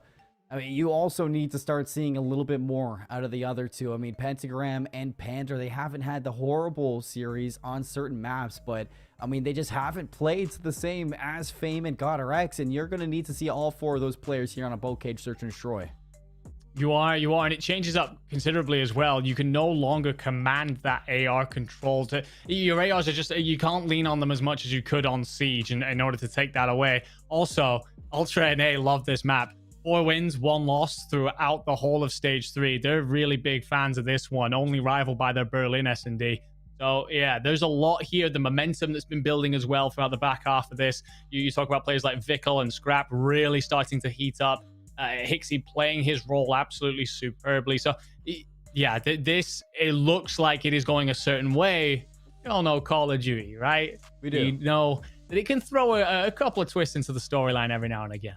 And I think to really talk about that map number 2 is the way that Fame was able to shut down Scrappy throughout that Desert Siege. I mean, the first blood factor for Electrify Steel was definitely something to look at for why they were able to, you know, pull back that map. They were down, I think, 3-1 at one point, and they ring off 3 in a row to flip the lead in their favor. Ultra NA, they have to be looking at the fact that Electrify Steel understands the pacing of Ultra NA, and they're going to be looking for those first bloods for sure. Maybe that's where you're going to be looking for the ARs on Bocage to really open things up here for Electrify Steel. If it's not GodRx, it's going to be Fame looking for those first bloods, and you're going to have to see Ultra NA start to find those first bloods in this Bocage if you're going to see a map 5 victory here. I think the only thing that's going to tell is when we get into it, because both teams has definitely shown their best. I think the key to Electrify Steel, if you want to close this out, is shutting down Scrappy. Yeah, 100%. We saw that in that game too, right? We saw that in the Desert Siege. Scrap just didn't have a good game, and you saw players like GodRx absolutely bounce and pop off. And the thing is as well, if GodRx gets himself on that same wavelength with his team that he had throughout that, clearly the comms were very good. We saw several clutches, a 2v4, I think 2 1v2s. So if you are Electrify Steel, you manage to hold your nerve, you have those kind of communications where they are setting up those pinches, then you do have a very, very good chance here. You do have an opportunity to take this fight to Ultra NA. The first bloods, by the way, I'm glad you brought them up. It was 6 to Ultra, 5 to Electrify Steel in the last game. So fine margins. If one team does indeed manage to take a bit of a hold of that, that could be the decisive factor, because at Bocage, if you get the first blood on offense, you're expected to win 2/3 of the time. If you get it on defense, you're expected to win 3/4 of the time. So an absolutely huge factor here. Well, folks, no other way I'd like to start off the Elite stage than with a Game 5 between your Season 3 champions and the new kids on the block here. Electrify Steel looking to open up their lead stage with a win inside of this series. But as we get into this map 5, I mean, there's so much on the menu between these two teams. Electrify Steel, if they can get this done, I mean, their search and destroy, it wasn't the worst. But it's now in a situation where you're playing against what could be the best of Ultra NA. I love this bit. I love when players are just trying to feel it out. Bit of chess. Bit of checkers. Who blinks first? Mohawk gets some information, but unfortunately the kill doesn't come through. Not going to be there. Still 4-4 in the opening. See how important this first blood is to open things up. Like you said, feeling each other out. It looks like the A site is where Electrify Steel want to strike, and Mohawk, he gets a little bit of information, immediately backs off of that A site, feeding information over to Vickle and Hixie to see if they can be the ones to take this first blood into their own hands as Pentagram creeps forward. Bomb in hands. Ultra are so ready for this, but a big kill on the Vickle there from GodRx. That should open this one up. Mohawks to go down. Things are falling apart. You need Hixie up top to find this kill, but Pander's going to shut him down. 3 in a row for Electrify Steel, and Scrap caught between a rock and a hard place in enemy territory. Electrify Steel, what an electric round. What a fantastic round indeed. It was patient. They found their way. Yeah, you are in the presence here. You are on the precipice of being reverse swept. You have been absolutely ran over in the Gavutu. It'd be easy for you to just lose your composure. They played that absolutely spot on. Pick up an offensive round without dropping a single player. Pentagram with the big 2-piece. You feel that's important for his confidence coming off the back of the last game. We're going to bounce back here. Ultra NA, fast hit to A. Vickle leading with the bomb in hand already into the old bomb site. 4 tools. Pentagram spots it out, but it's too late. Bomb goes down now for the retake. It's going to be a 4-on-4. Ultra NA already set up a Pander. Opening up with the first blood. Pentagram to slide on in. 3v2. Electrify Steel keeping this one steady. Looking for the retake, but Scrap lines up too. Keeping things going for Ultra NA to hold their advantage. As Fame lasts alive with 25 seconds, has managed to slip through over into the tank kill. In behind is going to find Mohawk sliding on down from Barn. Eyes on a Scrap as well, but Scrap just needs to play his life here. He's got time in his hand. And Fame in no position to hop on that bomb. Needs to find this kill, but with 9 seconds left, there's just not a lot you can do here if you're Fame. Scrap's just got to take one last look at the bomb. He's going to find the kill anyways. And Ultra bounce right back. I spoke about how Ultra NA love these Game 5 situations. No one more than Scrap. I swear that guy was born in around 11 or something. He is absurd. He picks up a ridiculous second kill that he should never get. That should have meant that Ultra were in a 1v2 situation. Instead, it flips the script, puts them in a 2v1. Beautiful stuff. Then, I mean, that final kill is just showpiece. That's just one for the Twitter clip. But that second kill that he picked up, huge. Indeed. Blow for blow we go for offenses off of a quick attack to A from Ultra NA. This time around, Fame's going to immediately find a first blood. Look at Hixie rushing it right down. Pentagram will keep numbers in favor of Electrify Steel. 3v2. GodRx disengages from the B side of the map, but you can definitely see Ultra NA. They want to get more aggressive throughout this map number 5. Scrap's going to get caught out. From information's going to be there. And the rest of Electrify Steel looking to hunt him down. Pander's going to find the kill, leaving Vickle last alive in 3v1. MP40 in hand. Going to be the weapon of choice. 4 inside. Graham was about the bombs going down on B, and I think MP40 is what Vickle's going to want to have to break this hill. Definitely not. There was a potential moment there where he could have slipped the net. No. And yeah, the Electrify Steel pick up the opening blood and then see it out from there. There's a couple of trades, but they do enough in order to keep that numbers advantage. Very good stuff. Pentagram up to 5-1. Much more like it from the young man. This game feels like it's going all the way already, doesn't it, Seymour? It feels like we're getting ourselves a Game 5 round 11. I've probably cursed it now by saying that, but it's got that Desert Siege feel to it. Teams just answering each other back. Last time around on offense, Andy, we got a quick A plant out of Ultra NA. How will Electrify Steel answer back this time? They've been really slow for the break off there. Scrap's going to get a tag into Attic as well.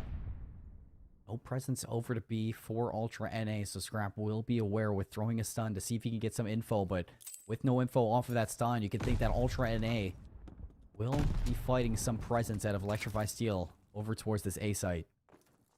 The thing is, if you electrify, you've left the entire middle of the map open. Now, the problem is here, as much as NA haven't pushed into it, you're questioning a lot, but GodRx will get the opening pick. That is huge. Scrap, Whoa. no answers back. Almost finding 2 there. GodRx would have gone big. But Hixie with a slow creep down the street. Fame isn't going to catch this one out. He doesn't. A little bit of a crouch there, Hixie. 1 HP. Almost finds Fame. 27 seconds left. Ultra down into 2v3. Scrap's looking to get aggressive there. Spots Panda. Nice lineup. Is going to get an easy kill. 2v2. Bomb not going down. Pentagram finds Mohawk. That's going to be bomb on the ground. Fame now. Bad timing there. Scrap slips the line. 13 seconds. Can he get it done? Big kill on the Pentagram. Fame knows where he is. Doesn't need to drop down whatsoever. Scrap just needs to get this bomb down. He has no idea where Fame is. And this should be an easy cleanup for Fame. Bomb's going to go down and right around the corner, but he allows the bomb to go down and... Whoa. No. No way Scrap gets this one. Tucked away. Goes for the stun. Goes for the challenge. Oh my god, Scrap! You can't just do that! Oh my god. Fame, he's been having a fantastic week. He's won the CCL, standout performer. Scrap doesn't care. Scrap will just ruin your entire career right in front of everybody. What a ridiculous play from that young man.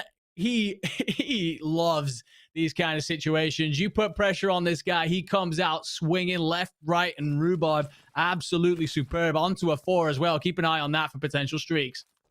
I mean, this guy baits us with New York subliners, and now he baits Fame for a round win. He's an evil player. 7-2 in map 5. On a 4 spree as well. Back on the offense, Electrify Steel looking to hold their lead. But with that shift of momentum there, I mean, look at Ultra. Hey, you got Mohawk 0-4, Vickle 0-4. It's just the Scrappy show right now. Oh, and it's all very messy for Electrify Steel. They've suddenly perhaps lost a little bit of confidence, maybe just wanted a little bit of a pick, but Scrap is just up and aggressive, and he has so much map control here. He allowed the monster into the barn. Panda's going to spot him out. Shots with the pistol, won't clean it up. And now Panda in a sticky situation. Hixie runs him over. Pentagram last alive, 1v3. Plenty of time to work with this clutch. He's definitely stepped up. 6-2. Vickle's going to get baited out there. And Ultra NA clean up the round. 3-2. They flip the lead in their favor. After a huge clutch out of Scrap, they ride the wave into the next round. And I don't think Electrify Steel knew what hit them. I think they're still reeling from that clutch out of Scrap. I mean, at this point, you can just see how cautious they are about approaching the map, and every right to be when Scrap is putting up figures like he is right now, making plays like he is. But they've got to dig deep. They do not want to find themselves multiple rounds down chasing an NA side in a game 5.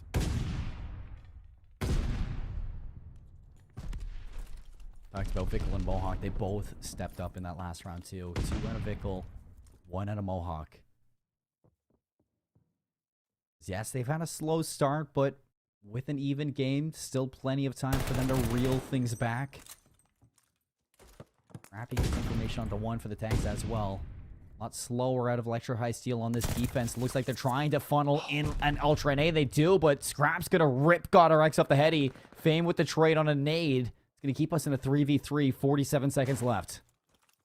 It is, and unless the call-out comes in, they might not be aware of where Fame is. Unless Scrap stayed to watch his kill cam and sees where that grenade came from. Actually, is Fame? They have no idea. No idea at all. Hixie. Such a good spot there, but Fame takes down Mohawk. No anchor anymore for Ultra NA, so Hixie has to go big through Grandma's with the MP40. 27 seconds left. Bomb will be planted for him as well. Escapes into the barn, so he's playing this so well. Fame's gonna get spotted. Hixie drops on down. Shouldn't know he's there for the defuse.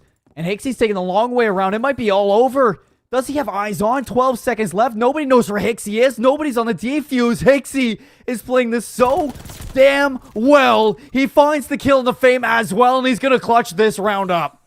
Why did Fame hop off the bomb? What did I miss? What kind of information there comes through that means that Fame jumps off the bomb? That is diffused otherwise, surely. I don't know what happened there. There must have been a noise, something. Fame looked good for that. I thought Hixie had gone far too long. Watching that back, he'll be aware that he did as well, but a clutch is a clutch. It's a 1v2. It's another one of those scenarios playing out. Electrify Steel, it's another gut punch for them. It's another... They should be leading this by some distance at this point. Heroic stuff out of your boys in purple. How many times are you going to let these guys clutch up? If you're Electrify Steel.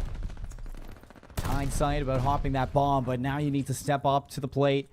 The trade at a pentagram with a well-placed nade. Pander finds a second. Vickle evens us up, but it's just straight central so far on Bokash. It's just back and forth we go. Electrify Steel with an advantage for now, and oh my, snapperoo from Vickle. 4 and 5, he's pulled us back, but now in a 1v1, can he clutch up yet again? And he will now know where Panda is, but do they meet at the top of River? A meet right around the corner. Panda has just tucked himself away in the tank. Not sure if Vickle's going to spot this one out. He will. And Panda has no idea. Vickle all the way in behind. The full wrap around the map. They do it again. I don't even know if Ultra just even play S&D at this point. They just wait to put themselves into a clutch situation. Who's going to get more today? 5 on it in the PayPal. This is ridiculous. What's that? The third clutch this game? Then we start to add in the previous one as well. You see why they clutch up so many of these 5s. They have a nerve on like any side I think I've seen in some time. It's ridiculously impressive at this point. Vickle getting in on the act. Beautiful stuff. 1 round away from the reverse sweep if you are a Toronto Ultra fan. After Scrappy wins that 1v1, it is just heartbreak after heartbreak, and you can definitely see it starting to affect the play style of Electrify Steel. A first blood from Mohawk here in the potential last round. Instagram posted up on the wall. Going to be forced out, but Scrap Spot's not just 1, but 2 players rotating through Grandma's. We're going to meet them on the opposite end. Hixie trades out with Pentagram. 2v2 or 3v2 now, 3v1. Fame's going to be there, but they slide on out and they run him over. Ultra Academy NA down 2-0 in the first series of the Elite stage. They make the reverse sweep and they get that right map number 5 with a 6-2 victory over Electrify Steel. And it is from an absolutely insane clutch out of Scrap in that round 4. He picks up one of the clips of the series, and we've had many. Absolutely ridiculous play out of him. Beautiful, beautiful stuff. There was several clutches after that, and you felt immediately that gut punch after gut punch, Electrify Steel, they will be so downtrodden after that. They had this in their hands. You think back to that control. You think that where they could have taken that one and seen it off, and then that S&D. I don't really have many answers for you onto how they got it wrong consistently over and over and over again. I'm counting at least 3 clutches. If you count the massive plays out of Scrap from round 2 as well, that's 4 rounds that could easily have gone the other way. Ultra NA, though, they don't lose those, Seymour. They do not lose game 5s. They don't. You have to feel for Electrify Steel after that game 5. I mean, so many things not going their way, whether it's timing, gunfights, or just Ultra Academy just big braiding their way to a victory in those clutch scenarios. You think back to that round where Hixie clutched up too, and if Fame stuck that bomb, that could have been a way back. Yeah. At least for the confidence of Electrify Steel. But you look at the scoreboard here in front of you, and not a lot of things really standing out to me about performances. That was really just Ultra Academy clutching up when they needed to. Nobody really fell behind them. You can talk about maybe Gotta Rex 3 and 6, but at the same time, Mohawk was 3 and 7. So it's almost mirrored matchups across both teams in that map 5. Yeah, I mean, I'm going to lean into Scrap. I've said it before. This team love game 5s. They love being in those high-pressure situations. And the personality this guy brings, the mentality that this guy has, even if he wasn't the absolute demon that he is on the map when it comes to gun skill, heads up plays anyway. The mentality that he possesses when those doubts start to creep in as a team, when you're 2-0 down, when you've got to step up big time and you really need a leader in a side, he is always there. Immediately in this game 5, round 2, he picks up a ridiculous 3-piece kill that he's just not entitled to. And if you're in that chat and you're just like, we've got this in the bag, because this guy thrives in these situations. Such an invaluable piece to this side. Don't get me wrong, rest of the team play well. We're going to have a quick look back over our series. What a series to start us off. Seymour, I don't even know where to start on that one. Yeah, I'll start by just showing how close the start of the series was for Electrify Steel just to win those maps. A round 11 victory in the Desert Siege. That was a 2v4 clutch, by the way. And then a 250-211 win on the Bolkaj hardpoint for them to go up 2-0. You look at the back half, especially that Gavatu and Bolkaj. 250-106-62. I mean, it's just complete opposites of momentum. Where Toronto Ultra NA, they just looked like the better team in the second half of the series. Even in the Berlin Control, they were up 2-0 to start it off. Yes, it slipped up a little bit towards the rest of it, but they got it done in that game 5. They backed up against the ropes. They almost lost in a 3-0 sweep, but they persevere. They weather the storm amongst the chaos, and they get it done. They never looked back after that win on Control. And you do think, like, back to that Control, there were so many scenarios where, well, NA should have really just, like, kind of thrown this away. This should have been done quite some time ago. I don't know, man. Like, there is, when we talk about intangibles, when we bring up that word, something that's kind of overused in this day and age of Call of Duty, people throw it into every conversation. It is things like belief, leadership, composure. Yeah. This team has it in spades. I would take this team over so many in so many scenarios, not just because they can gun people on the map, but because they possess that belief. There's no point in a series 2-0 down and looking like they're about to be dumped out in the Control. Neither of us at any point thought, oh, this one's over, this one's finished. They always have something in them to bring it back. They do, and it's just something you note with this Ultra Academy squad, just keeping themselves together throughout these series. It's hats off to Electrify Steel for a fantastic start. You're going to have to go back to the drawing boards for the rest of this because you slipped up. You allowed Ultra NA back in, and now you're 0-1 to start off the Elite Stage. Folks, we're going to set things up going into our second set of matches. We're going to hop to a break, and when we come back, the Clutch Stream will be back with the second half of our matches. We'll see you soon.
Challenger North America Elite Season 4. My name is Seymour. Alongside me is Enigma, and we are hopping into our second set of matches, this time on our Charlie stream. We got Destroy the Odds going head-to-head with whatever it takes, and as we hinted at the start of the show, whatever it takes, going through a little bit of a roster change. Out with Neptune and Major Maniac, in with Fellow and Clayster, and so far, so good. Yeah, it looks solid off the start of this one, doesn't it? Although we do see Gintroid here get himself up to a 3. Dives in on the very mixy P5, sat in the middle of this map. He's still up somehow, finally falls. And it will be interesting to see how this roster comes together, because it is a recent change. It is an interesting couple of changes, because of course Clayster and Fellow did not actually make it through the Elite Qualifier, falling just short. And unfortunately did miss out until those changes came through, with Neptune and Major Maniac rumored to be on their way back into the CDL. Yeah, but however, I mean, this is Two Real and Brack coming off of a win over in the Toronto Open and a second place in Season 3. Yes, you're without Neptune and Major Maniac, but Clayster and Fellow, veteran players at a Call of Duty that can take control as soon as they hop into a roster. And right now, 135-75 in the second set. Gintroid finds the break for Destroy the Odds. You can see a couple of red arrows still around, so whatever it takes, not going to roll over just yet. Clayster finds 2, the break with a 3rd at a 2 reel. And whatever it takes, holding onto their lead now, 40 seconds in. We see constant times, Enigma. This can be a money hill. Oh, it really can, especially when you have your ARs performing Clay up to 4. Hollow does manage to trade out in the end, but he is pieced eventually. It will be Venom managing to break it on in, but it's just nice and controlled from whatever it takes. They might for a second look like they don't have control of the hill, but it's calm, collected, retaken. One will end up being the lion's share of the time going the way of whatever it takes. Destroy the Odds, though, winning a couple of important rotational gunfights, have an opportunity to lock down Mail. They do, and they need a good hill down by twice the amount of points. Gintroid looking to cut off these rotations. Has to be careful to flip this map out. Clayster will trade him out, so you don't have to worry about it. But look at Two Real here. Just managed to slip on through. Venom has no idea that he's back here. With a kill like that, he's going to take them out of this hill for now. Hollow will find a trade along Gintroid back into this one, but now you've let whatever it takes back into this hill. And it's trades back and forth to mitigate this time. Or Destroy the Odds. Hollow's going to drop down. He's on 3 in a row. Still holding on our Destroy the Odds, but they are having to put so many resources into this hill. They are. And you can see as well that the situation here, for whatever it takes, is they can do a last send here, but they then have to start to consider actually P3. And I wonder who's going to start that. The spawns are flipped. Actually, you're going to get Venom spawning up out by that P3 side. So it may be a bit too much from whatever it takes. Perhaps not worth the investment. You're going to have to probably break in through this fire into this lobby hill. That's not an easy request to make. Venom will eventually fall, and I don't know about that call. Tough one to make here, but Destroy the Odds. You are okay with it. 100% of the way. Hollow still being a nuisance. In behind, you can see whatever it takes working on the break from the front. Two Real will cut down Hollow. Clayster on the front line now, looking to break on in. Hops in for the contention, and it is a 2v2 inside this hill. For the collapse here, Destroy the Odds. They have the spawns. So they are going to be able to work their way back in and clear it out. 131 to 183. They're slowly closing this lead, and you can see how far away whatever it takes are spawning. They have to walk through so much of this map just to get a chance at this hill. And you look at this Venom, 5 in a row. Hollow not going to allow him to get this kill rate. Yeah, no break for whatever it takes. In fact, Fellow manages to get it for a second, but that's about it.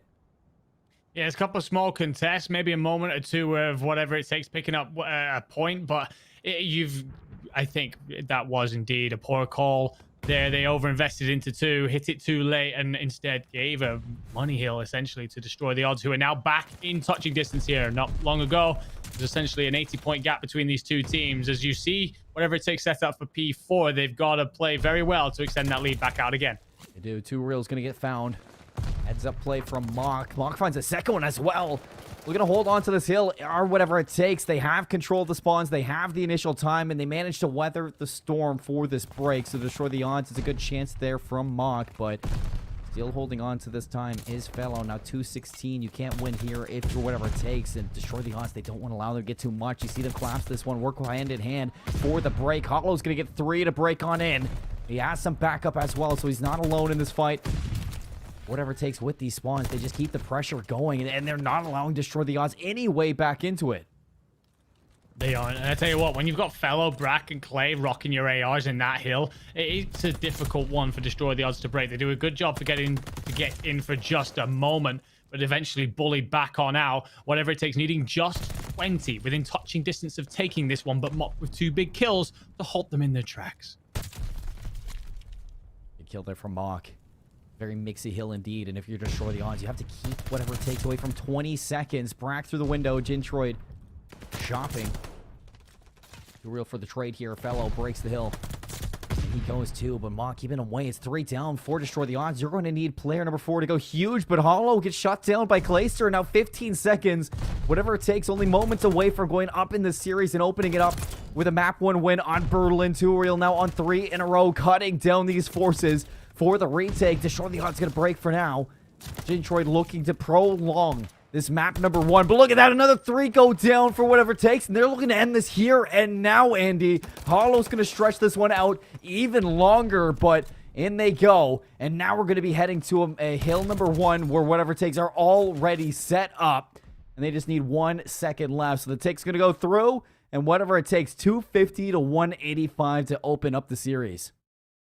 Yeah, gave themselves, a scary moment there where they essentially threw away that P3, giving up a lot of time and allowing Destroy the Odds back into the game. But otherwise, it was cool, calm, collected, pretty much all in their hands. Every player essentially around even. I was a little bit worried. I said it about before with the new side essentially coming together. How are they going to play off of each other? Looks like just fine. I mean, Neptune and Major Maniac is a big loss for that side without a doubt, but Fellow, that's a fine reinforcement coming in, right? Oh, it is an absolutely fine reinforcement into that map number 1. I think towards the latter end of it, you started to see them let off the gas a wee bit, but they still managed to get it done. I mean, that P4 was remarkable out of whatever it takes. The way they were able to shut out, Destroy the Odds from the front side of the hill. They had the spawns, and a lot of the times these days on that Berlin Hill 4, you do find teams breaking from the front, utilizing their ARs to set up early, catch out those late spawns from the team already set up inside the hill. But you see, whatever it takes, they lose out on 2 early. Fellow inside of the hill goes big, but he has the backup there, and they hold on to that hill 4. They push their leads into a position where, sure, the Odds, they just couldn't come back, and they put away that map 1. Fairly simple towards the end of it. And throughout the rest of the series, I mean, you're just looking at that team to get better and better the more that they play together. Because like you said, going into that map, this is a relatively new roster who haven't had a lot of time to practice. Yeah, definitely. I mean, this will likely be their first competitive reps, right? I mean, you obviously can learn bits from scrims, but you don't fully figure out who you are as a side until you start to play in games. And we're bigger than playing in the final elite stage of the year. And I mean, you do have a very good side there, regardless of who's going to be signed. That's a very good lineup. You spoke about that P4 again. You've got Clay, Fellow, and Brack running ARs. Brack's really started to come on throughout the second half of this year. Looks very, very good. Of course, in Fellow and Clay, you have a ridiculous amount of pedigree. I believe we're still waiting on our Ultra NA 3 Kings matchup, but from what we've been told here, I believe we have almost the exact same series as we had before, but with a slight changeover in our map. So if I'm recalling correctly, that's starting with a bow gauge hardpoint. Let's take a look. We're starting with the Bocage hardpoint right here. There's no difference. It's the exact same series. Is it the exact same? It is the exact same series okay. for Ultra, and you think that, I mean, they just went through this for a reverse sweep. I mean, you think back on that series, you talk amongst yourselves, that Bocage hardpoint and Search and Destroy and Desert Siege, very close maps against Electrify Steel. Now going against 3 Kings, this is where they can show changes, retaliate in a situation where these 2 maps have been adjusted on. And I think Ultra and A are going to go back into the series hoping to have a little bit of a different start to the series than they did against Electrify Steel. Yeah, 100%. They lost that first map, and I'm expecting to see them, again, as you said, make those adjustments. I'm still expecting to see Hixie and Vickle hit those flags, play for the spawns. You think about the P2, in particular P4. Hixie and Vickle did a lot of work there last time out, and they just need to bring a little bit extra there. Scrap was actually relatively quiet, I felt, in the start of the last series. Definitely heated up towards the end, and I expect him to, again, be someone they can lean on. These two do have recent history, by the way. Played each other in the last elite stage, with Three Kings coming third in playoffs overall. But when these two met, this won't surprise you in a little bit. When these two met in the last stage, it was a Game 5 victory to who? Ultra NA, of course. Of course. And it's not the only time that they met each other, too. They played each other in the playoffs, and it was a little bit of an easier match for Ultra NA. They won it 3-1, so you can see that they're starting to learn, you know, as the season went on back in Season 3. But Three Kings, they did have a strong start to them inside of the groups, and if they can start off like that again, I mean, you saw it just in the past series. Electrify Seal did find a little bit of a mistake in Ultra Academy NA for those first two maps, so definitely not out of the ballpark here for Three Kings to come out swinging to open up this series. But I mean, they just have not the best record against this Ultra Academy in North America squad. So if they're coming into Season 4 looking to change things up, I think that this is a good place to start to showcase those changes. Yeah, absolutely. I mean, it's the final chance to show those changes, really, for a lot of these players. They've got to come out swinging. I mean, as much as anything, there are times in a season where I feel like there's sometimes a lack of things to play for. You going into the next season are trying to prove to everyone that you can develop yourself over a game. You can develop yourself through Modern Warfare. We've got 2 whole years of that. The back end of this year, sorry, just punched my microphone. The back end of this year, I think, speaks more volumes than ever because of the fact that if you develop through a game, you show that learning curve that you can take to the next level. If our next game is going to be 2 whole years, that is very, very valuable.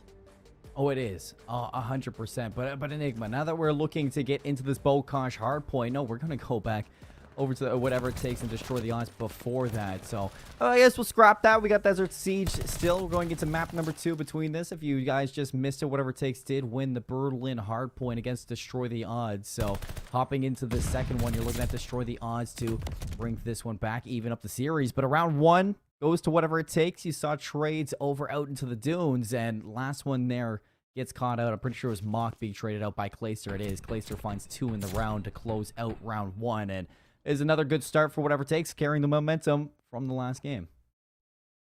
Something feels off about seeing Clayster on an SMG. I don't know what it is, but it's just not right. Anyway, you called it correctly. We will see that 1-0 lead for whatever it takes.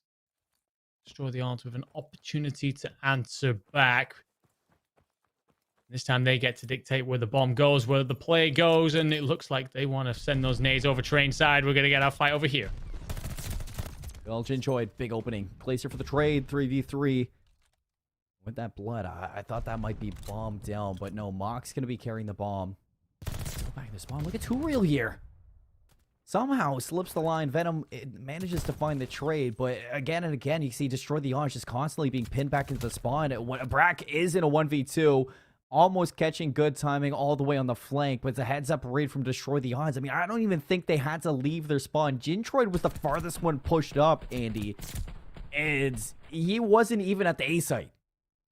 Yeah, weird round, right? It felt almost over-aggressive from whatever it takes. It felt like they kind of ran straight into a waiting Destroy the Odds team. I think they've tried to make an aggressive play, and unfortunately it's matched by an even more passive play. Essentially a blind counterplay. Works out very well for Destroy the Odds. 1 apiece. Perfect round back in for Destroy the Odds. Off the break off here, you can see that whatever it takes. They want University control, so they take University control. 2 real on screen. Catch some information through it. Just barely missing the marker on Mock, and you can see Destroy the Odds through the X-Ray. Gintroid over on B. Venom aggressive towards A. Mock just watching for somebody to fly, but Venom gets caught. That's the first blood out of 2 real.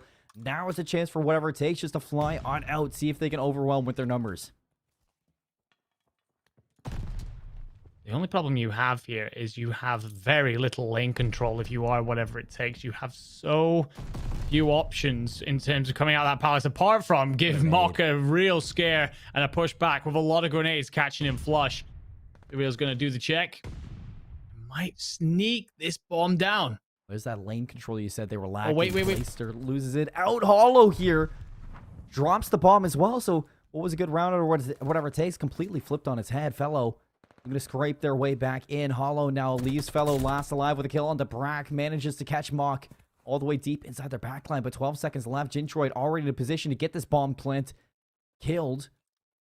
Fellow, he's just got no time. Hollow gets spotted out. He's going to slide around, but Gintroid once again on that crossfire shuts him down and destroy the odds. Now 2 rounds of the bounce. Yeah, it all falls apart there with Hollow picking up the player going in for the bomb plant. Really good play out of him. Manages to slip the net. There was essentially the bombs trying to go down there with very little setup, with very little control over the lane. I spoke about it as we got towards the mid stage of the round. Whatever it takes, had complete university control. Destroy the odds. We're happy to let them have it. Sure, boys, take it. We'll keep a hold of the bomb site. It seems like this patient play how to destroy the odds has been their recipe to success, and whatever it takes. I mean, a fairly new roster. Maybe they're hoping that they could just use their skill to overwhelm, destroy the odds in the second map, but it hasn't been that case whatsoever. Look at this play from Gintroid. He gets really aggressive all the way up in the attic. It manages to be a 2-2 trade, so not a lot of harm done, but you don't really have map control here for destroy the odds this time on your offense, and whatever it takes have been a lot more passive. But Venom's going to get aggressive. Big kill on the 2-reel. He's Clayster last alive. Peeks on out right to his death.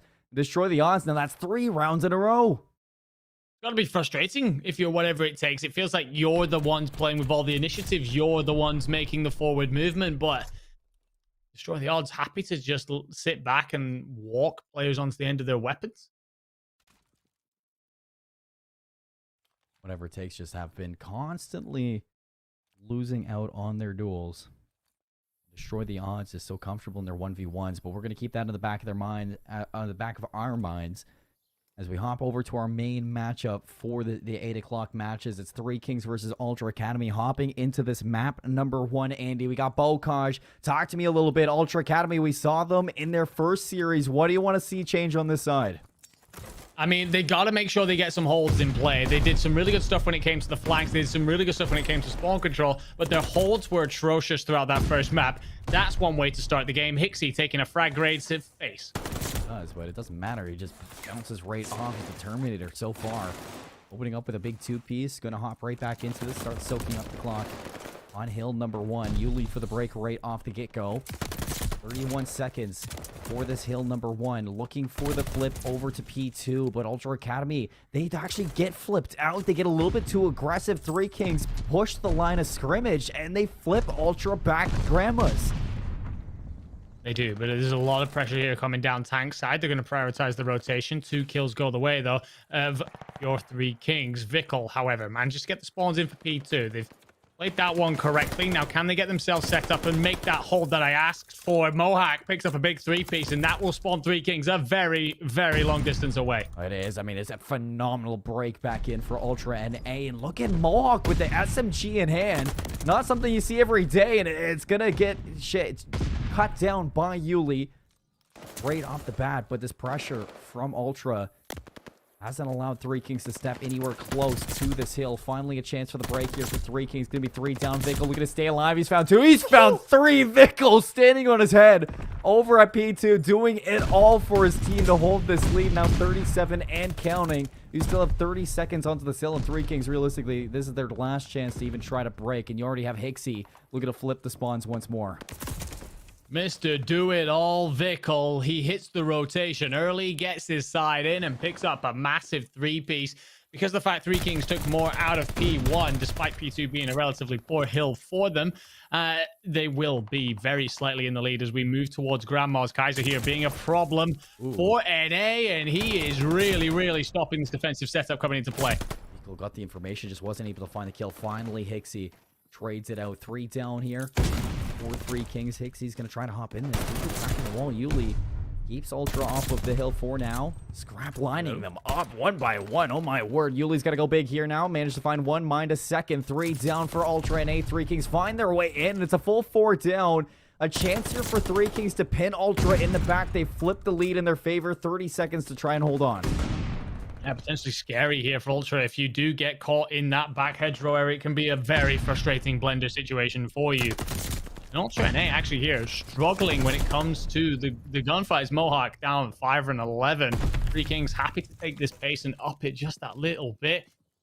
Ramos belongs to the Three Kings, so we'll look towards Barn instead. And that's a massive kill for Kaiser because it opens up so much of the map. I think something we talked about throughout the elite stages for Vanguard is this Three Kings roster. Once upon a time, the Stallions roster is so fast and so comfortable in the chaos. I mean, the SMGs, the young SMGs of this team are so good to watch out for. And Ultra NA, they have to be careful to go toe-to-toe with a team like this. It might get a little out of hand, and it has so far. But heading into this hill 4, they break immediately from the front. They flip out Three Kings. Now you look at Three King trying to break from the Grandma side of things. I'm just going to send 2 on the overextension. It's Cryptic in mind. They overwhelm Vickle.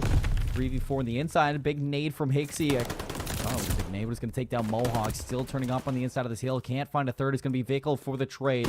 Keeping the contention going inside of this barn hill.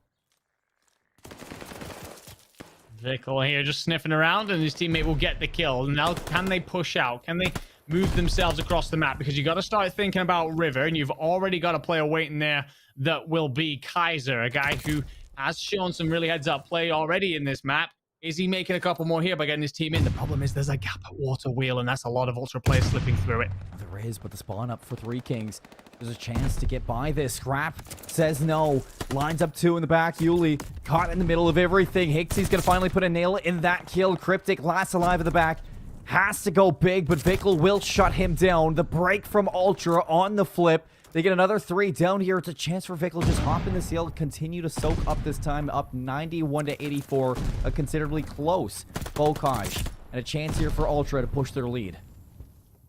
It is wonderful, wonderful work at managing to flip the players out. They saw the gap at Water Wheel and exploited it to its full potential. Now they've got to lock it down a little bit. Mohawk up to a 5. My screen's saying 9. I'm not sure what's going on there. Oh, Team kill will, sorry, have come through. My brain paused for just a second, but we move forward with that. Mohawk looking pretty good, and you're right, it is weird to see him on an SMG, but he seems to be comfortable on it this time out. If I remember right, last time on Bocage, he was perhaps not moving as strong, so something about that works for him, perhaps enjoying the pace that's been set. Now, once in this map, he was 5 and 11, now 15 and 4, turning things around in his life of Bocage. 94 for Three Kings, down by the 119 of Ultra Academy. Hixie pulls the spawns again here for Three Kings, and it just seems like it has been the recipe to success here for Ultra NA, just constantly flipping the spawns out, getting the fundamental rotations on lock, and then slaying out from those power positions. Three Kings having trouble to keep up in the long run. It is got to be such a frustrating time when you feel like you can just push yourself out from a spawn location, feel comfortable, but you never know if Hixie's just sniffing around somewhere, trying to cut you off at your knees. And Mohawk again loves this push out play, but is it a bit too much? Because if you look at the mini-map, Three Kings have river spawns and are able to assault P2 from the front. Really gonna have to go big in this position. Not a lot of teammates here to help him out. He has no idea the amount of Ultra players that are around him. He will find the kill on Hixie. Looking to turn things around will be Mohawk. Yuli, big kill, 3 down again. Scrap now. Looking to stay alive for his team. Hops up onto the tank, but it's Hixie from the respawn's back hedge. They get into a position to get eyes on now, keeping Three Kings out of this hill. Mind looking to stay alive inside barn, but he will be run over by the remainder of Ultra players. And you just look at the small lead that Ultra's been holding onto. It's because of breaks like that. Three Kings, they get the initial time, but it's just not enough to hold on in the long term. It's not, and I think Scrap just goes absolutely huge for his team, because whilst his team is still spawning out, he's managing to put in enough pressure that it means that Three Kings are spawning at river rather than tin, and therefore they can't arrive as quickly. It buys time for his teammates to arrive. It's beautiful stuff. Three Kings here need to just settle the score a little bit. You can feel that momentum shift. Things have swung around. Mind picks up a big 2-piece, you feel, and Grandma's remains open. Into this hill. First in will be Ultra NA. Looking for the break will be Three Kings. Yuli leading the charge. A team nade out of Hixie. Vickle's going to be there. And Mohawk, he doesn't know what to do in this situation. Three Kings battle into the hill for now. But you can see Ultra, they don't want to hold off for just yet. Vickle makes the heads-up rotation all the way around. He's going to find 2 onto 3 Kings from behind. Scrap a third allows Hixie back in for this time. 150 to 119. They even flip out 3 Kings here. This is a troublesome situation to be in with the last 20 seconds. 3 Kings, they need to fight on L, but look at this. Hixie is just cutting them apart one by one. Mohawks here as well. Just keep chipping away at these 3 Kings players. Yuli's going to come out with 2 inside of the hill. But Ultra, they're going to have the rotations over to Barn on lock. They are. And last time we were here, they held it very well. So if that happens again, you start to worry that this gets a little bit out of hand for 3 Kings. There is tank pressure, though, but it's not clean. There's nothing clean at the minute for 3 Kings. Ultra NA making it very scrappy. And for now, Mud on screen. His team are down. He gets tanked up with an 8. Hixie spots him out. Shots through the hay bales. And Ultra Academy, they are in such a strong position here. Vickle inside the hill, 4 HP, won't be able to stay alive, but Hixie getting his trade, keeping this hill contested for as long as possible. Finally broken. 3 Kings, they get into it with 23 seconds. Ultra, the pressure has been so suffocating throughout this Bocage. 190 now to 129. Heading into this hill 5, if you're 3 Kings, you need to start paying attention to the fundamental rotations of Bocage. You do, but last time, though, 3 Kings were here early, but this time they've exploited the same water wheel gap that Ultra NA had last time. It's almost an exact flip of the play, and this should allow 3 Kings opportunity. Vickle, though, wants to answer back with almost the exact same. Kaiser says, not today, and cleans up both. Now holding on from the front, flipping out Ultra Academy. Mohawk over the wall. He's going to find mine. The break's going to be there, so no time being collected from 3 Kings. This is needed time as well, but if you're Ultra Academy NA, you're just going to be able to keep picking away at 3 Kings off of their respawn. Scraps tucked away on 3 in a row. Auto in hand. There's number 4. 5 around the corner. It's going to be Cryptic in the Willow Tree. Tries to run away from Vickle, but all players on 3 Kings shut down inside of Hill 5. 20 seconds to be collected here. You can see 3 Kings looking to group up for one last attack, and they managed to even break back into this. But now you need the rotation into the 3rd set. A minute of time left in Bocage. It's something that we have to keep our eyes on. 100%. I'm glad you've brought it up, because as we start to get into this next P1, this can be ridiculously scrappy, very open, very contested. That timer does go under your 60 seconds, so you got to think about it, and 3 Kings have got a lot to do and a lot to consider for how they play the rest of this one out. So far, so good. Yuli looking to cut off the rotation of Vickle, but he has been a non-stop monster here on Bocage. 200 points amassed for Ultra NA, a 40-point lead against 3 Kings. The rotation to Hill 2 is going to be so pivotal to the late game here of 3 Kings. They need to lock it down. No ifs, ands, or buts. No more mistakes are able to happen here for 3 Kings. And that mistake might just well be Hixie going all the way around the side of the map and managing to get a spawn into the river for his teammates. Massive gunfight in the back that Hixie wins, and the game clock's down to 24 seconds. You could already see that Ultra were happy to dive off the point at times, and they might well just keep P2 locked down, but step back and allow that timer to run out. 18 seconds left. 3 Kings. They need to dig deep here. Vickle in such a good position to spoil the rotations here from 3 Kings. Yuli holding onto the hill. Vickle gets spotted. It's a huge read there from Kaiser. And now Scrap, can he do what he did last time around? Lines up 2. Mind up top. Scrap can put an end to this whole map. 12 seconds left. Ultra's going to hop on in. Look how far away 3 Kings are. And it doesn't even look like Ultra want to let it go to time. They're going to just keep on gaining this lead, Andy. I mean, this is just it. They need to hop off. 10 seconds left. Nobody needs to be in the hill, and I think Scrappy's going to know that. Back in he goes. 7 seconds left. Mohawk's going to be here. Preps the nade. Mine's going to get the break. Still holding on, but Ultra, they just need to take them out one last time. 2 seconds left. Yuli's going to hop on in. The break's going to be out for Ultra. Out they go, and map number 1 to Ultra Academy NA. 222. Really close map again. We love these Bocage hard points between these teams. I've got to compliment some of the players that came in from certain individuals. Hixie, again, hitting those flanks, getting spawns in for his team. It came clutch in there at the end with the P2. He went all the way up river, avoided every gunfight on the map, slips in, not only flips out 3 Kings, but gets the river spawn for his teammates, and then wins a massive gunfight in the back.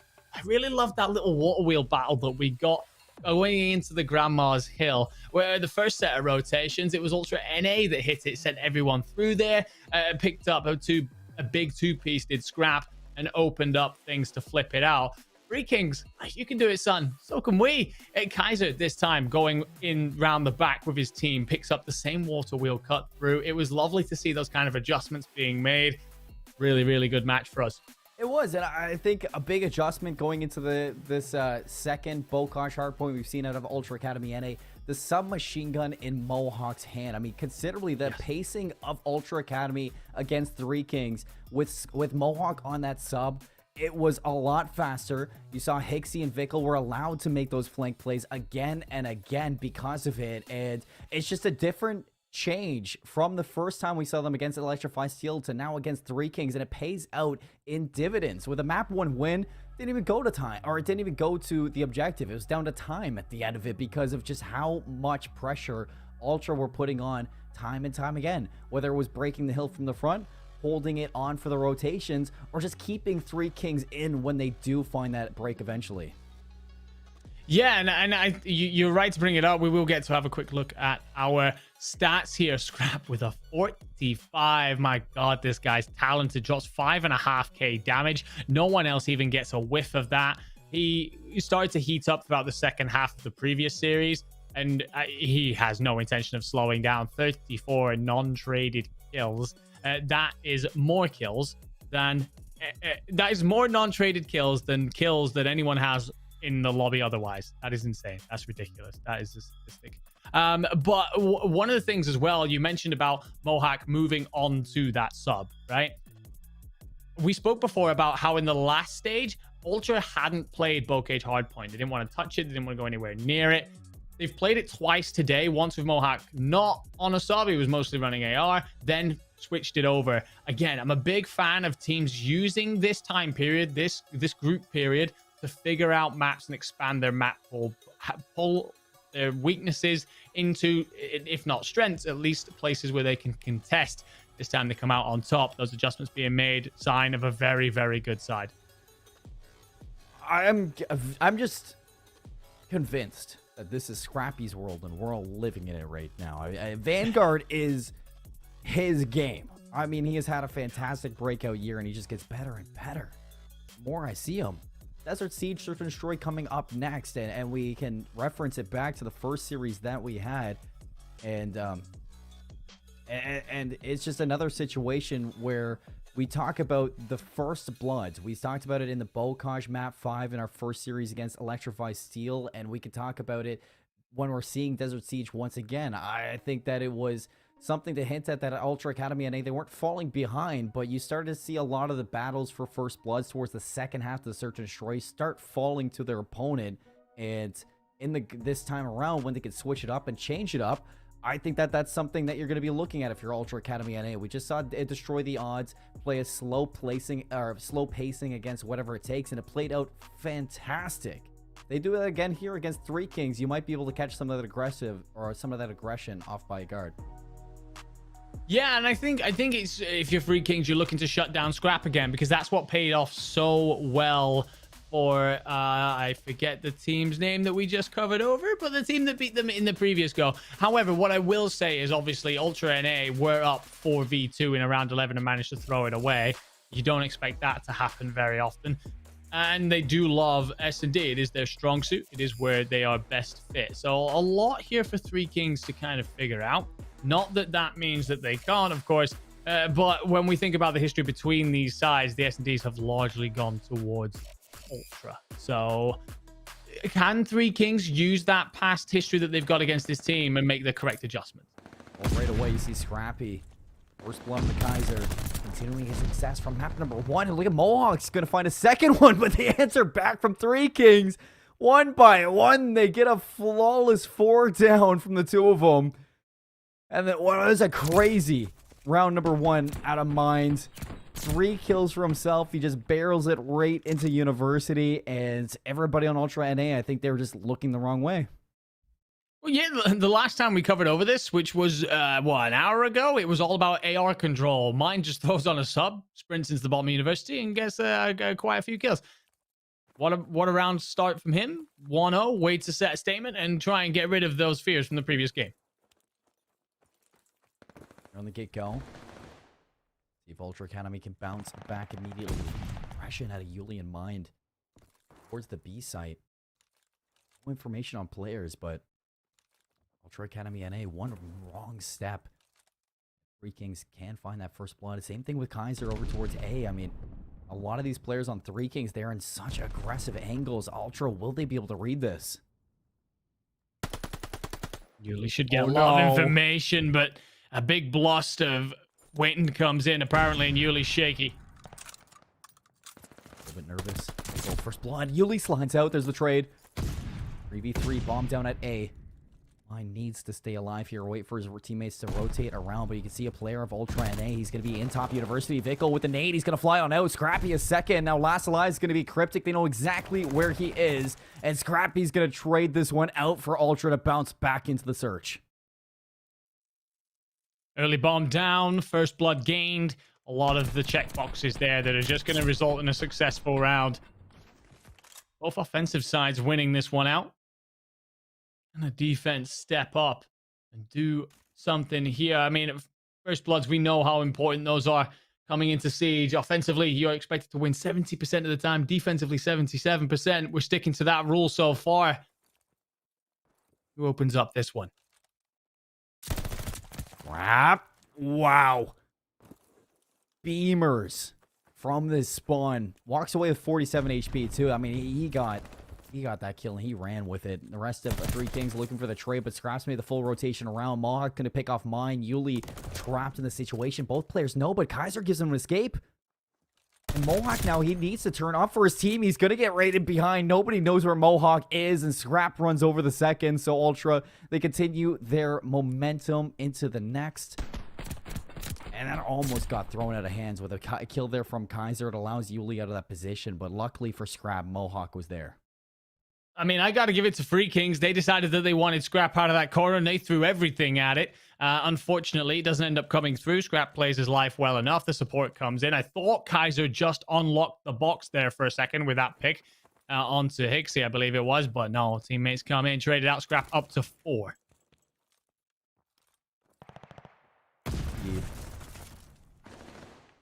Patient offense here from Ultra NA. Scrap a chance to find first blood again. I guess Cryptic all the way in the back. Drop down to 16 HP. He's going to hit the deck. Aid inbound either. No, Cryptic still going to find Scrap in that situation. A huge first blood for Three Kings. And it's traded out. Unfortunately, Cryptic peeks his head a little bit too high. Vickle balances the board yet again. And Kaiser gets caught mid-grenade throw. Huge pick out of Hixie, but Mind could play spoiler. Oh, Mind. Vickle's going to know he's there. The smallest glimpse of information, and he hits the brakes. Yuli in a position to spoil on the bomb's going to be Vickle. Hops up. No kill into the first. It's going to dissuade his Mind to take the bomb planter down, but enough of a blunder there for his shots. A little bit shaky there from Yuli again. Not the first time we've seen him shaky in those shots either in this map. So it's going to cost him a whole lot in that round. It's 3 in a row for Toronto. Yeah, you're right. I mean, I do think that situation is probably just traded out anyway, but it is concerning right now. Yuli looking a little bit shaky. Just not his usual standard, and you need to be at your very best up against Ultra, who currently have a 2-round lead, looking to make it 3.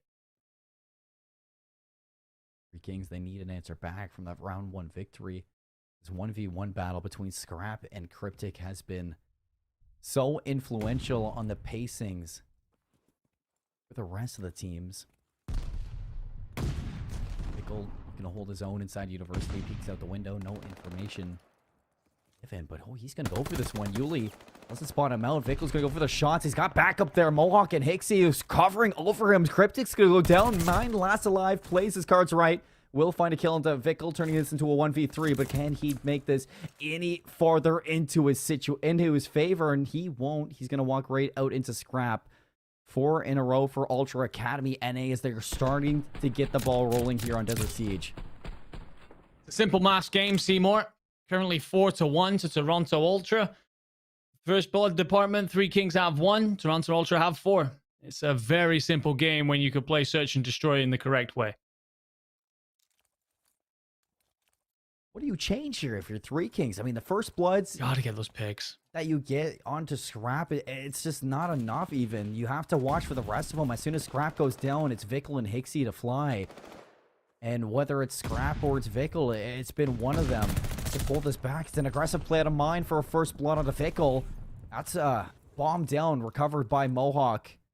And the offense halted for now. Oh, Yuli's going to find Mohawk playing to the bomb. Hixie tries to trade this one out, but Three Kings are playing this phenomenal. Waiting for Ultra to make a move and picking them apart. Get that opening pick, and it becomes a much easier game. If you're Ultra NA, that you're essentially funneled as well in through the middle of the map because Cryptic manages to, sorry, I think it was Mind actually who managed to get the first blood, pushes himself up through that side of that. You're then aware as well as where the rest of Ultra were aiming to move to because it was such an aggressive play out of Vehicle who gets caught. You're just aware that's where the bomb must have been headed. This is where the players are. Let's lock this down. And thankfully, Three Kings don't throw their lives away. They set themselves up, win some important gunfights. They gotta be getting these first picks again. Snipers out. Bingo! Scrap mails one to Cryptic right on the noggin. It's a good answer back from Kaiser in Mind to keep things even, but Scrap now flying, picks up the MP40. Mind doesn't know what hit him. It is a hit and run right out of Scrap now. 9-3 for the young gun. It's 1v2 here for Kaiser. Can he clutch up for his team? Scrap is a cheat code at this point. Sniper, Automaton, MP40, doesn't matter. He does it all. Kaiser here managed to rotate the entire map and somehow not spot any NA presence. At the same time, they'll have question marks of their own. And I believe that they're going to miss each other again. At some point, Kaiser's got to make a decision around this bomb. 30 seconds to go. Another check over the tops. Scrap catches him. Scrap catches him out. Kaiser goes for the chow. Would have expected him to go for the bomb plant, but hey, you know what? Gotta do what you gotta do at some point, and tries to throw a Hail Mary there to see if he can make it a 1v1, but Scrap has just been shooting different. He is putting the flex in flex player. He is. He truly making things happen. And another important kill in an S&D round, a pivotal moment, my apologies. NA get the first 2 kills. Three Kings answer back with 2 of their own. 2v2 situation. Lovely. Scrap gets aggressive and cleans it up to make it a 1v2. A beautiful, beautiful play again. I can't speak highly enough of this young man. Aggressive round of Ultra and A. To put this one away here and now. Vickle, first blood. Kaiser needs to turn around. Vickle, a second one here. Scrap's going to get caught by Kaiser. 3v2. Control of University here, but they know where Kaiser is. Going to hop out the window. Big kill there on the Mohawk. And he clutch up this time. 1v2. Going to hop right out the window, making quite the ruckus, but bomb down. Has to make a move. We know where he is. Going to get spotted out. Oh, nice shots on Hixie. Still alive. Oh, my word. No way he gets this one done. Vickle's backed off. 1v1. 30 seconds left. No information here for Vickle, but Kaiser has no idea where he is. Spots out the toes. Knows Vickle's on the run. 19 seconds here. Time ticking down. Kaiser needs to keep his team alive in the search and destroy. He's chasing a shadow right now. Expects him around the corner. Has the pistol out, but Vickle ices up for a 6-2 win on Desert Siege.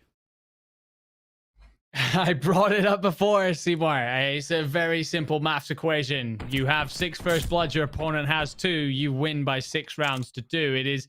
It's just clinical, brutal stuff out of NA. No more clutches needed. No more heart attack scenarios. You'll be quite glad of that if you are an Ultra fan. But us watching, brilliant stuff. Truly textbook, and Scrap again absolutely pops off. Absolutely does, but it just goes back to my point that even when Scrap goes down, I mean, so much talent on this Ultra NA roster across the whole board that even if he goes down, I mean, he knows he can trust in the rest of his team. A 2-0 up after that search and destroy, and so many rounds where you can see that they're just flexing their adjustments in this one. I mean, I think there was a little bit plain in the first go around against Electrify Steel, but here against Three Kings, I mean, we were seeing so many change-ups out of Ultra Academy NA on this map, whether it was in a fast play in that last round right through the middle of the map, Scrappy bringing out the sniper, really slowing things down. Even on the offense, we saw Ultra Academy NA slow it down right in their own spawns, and Three Kings could never get really a handle on what they were going to do. We can take a look at the stats here, Andy. Break it down for me. Well, there's four-figure damage for Scrap, and you're right. You bring up other players. Vical, I feel like he constantly chipped in with important kills. If you're looking across the board, Yuli, we spoke about it. He had 2 moments where his shots were a little bit shaky. Goes 2 and 7. Actually dropped a lot of damage, but how much is that? Is those kills where he gets a bit of damage, and we said, you know, oh, you got to clean that one up. It's a bit shaky. You need to make sure you clean them up. So maybe the damage column saving his blushes a little bit, but it was a tough game for him. Otherwise, Mind puts out a solid performance, actually. So it's lots to pick up on. The one worrying thing for me, if you're Three Kings, is you've played this side recently.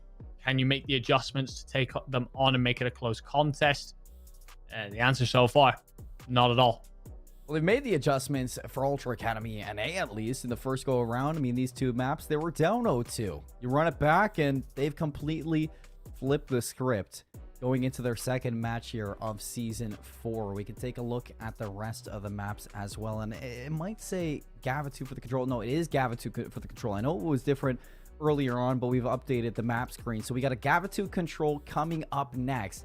And when I'm thinking about this map, again, it just goes back to your AR presence and your flex player. Scrappy has been able to run the table on all 3 roles.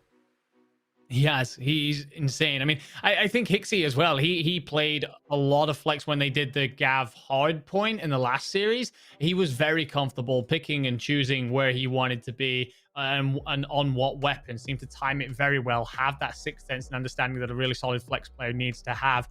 And when you think about your flex players, you know, want to see more ARs around that P1 control if we get to that point where teams are pushing on to B. If you're playing Bow, you want to see more SMG presence to lock that down. The fact that you've got 2 players that can just bounce between things very easily, and even Mohawk, we've seen. In fact, I'm pretty sure we've seen all 4 of these players happily bounce between weapons at different times.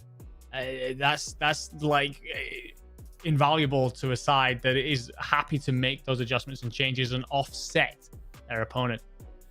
I mean, well said. There's a reason why these guys are the Season 3 champions, and they're looking to do it again here in Season 4. But folks, while we get this ready in the control, we're going to cut to a break. When we come back, Gavin control. You don't want to miss it.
As the day moves on, Ultra Academy have just gotten better and better. Now up 2-0 over Three Kings. Forget about what the squares say next to that best of 5 on top of your screen. We're heading into the Gavitu Control, where Ultra Academy NA are looking to sweep through this series number 2 for themselves and go up 2-0 in Season 4. My name is Seymour. Alongside me is Enigma. Andy, let's get into this one already off the bat. Ultra's offense shut down so far by Three Kings.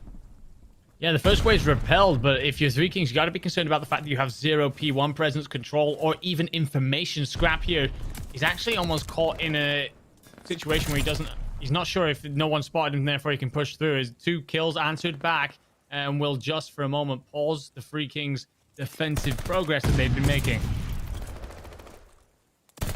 Get something rolling. Here's vehicle on screen. Don't let a Kaiser or Hixie's going to hop the ladder or take down Mind.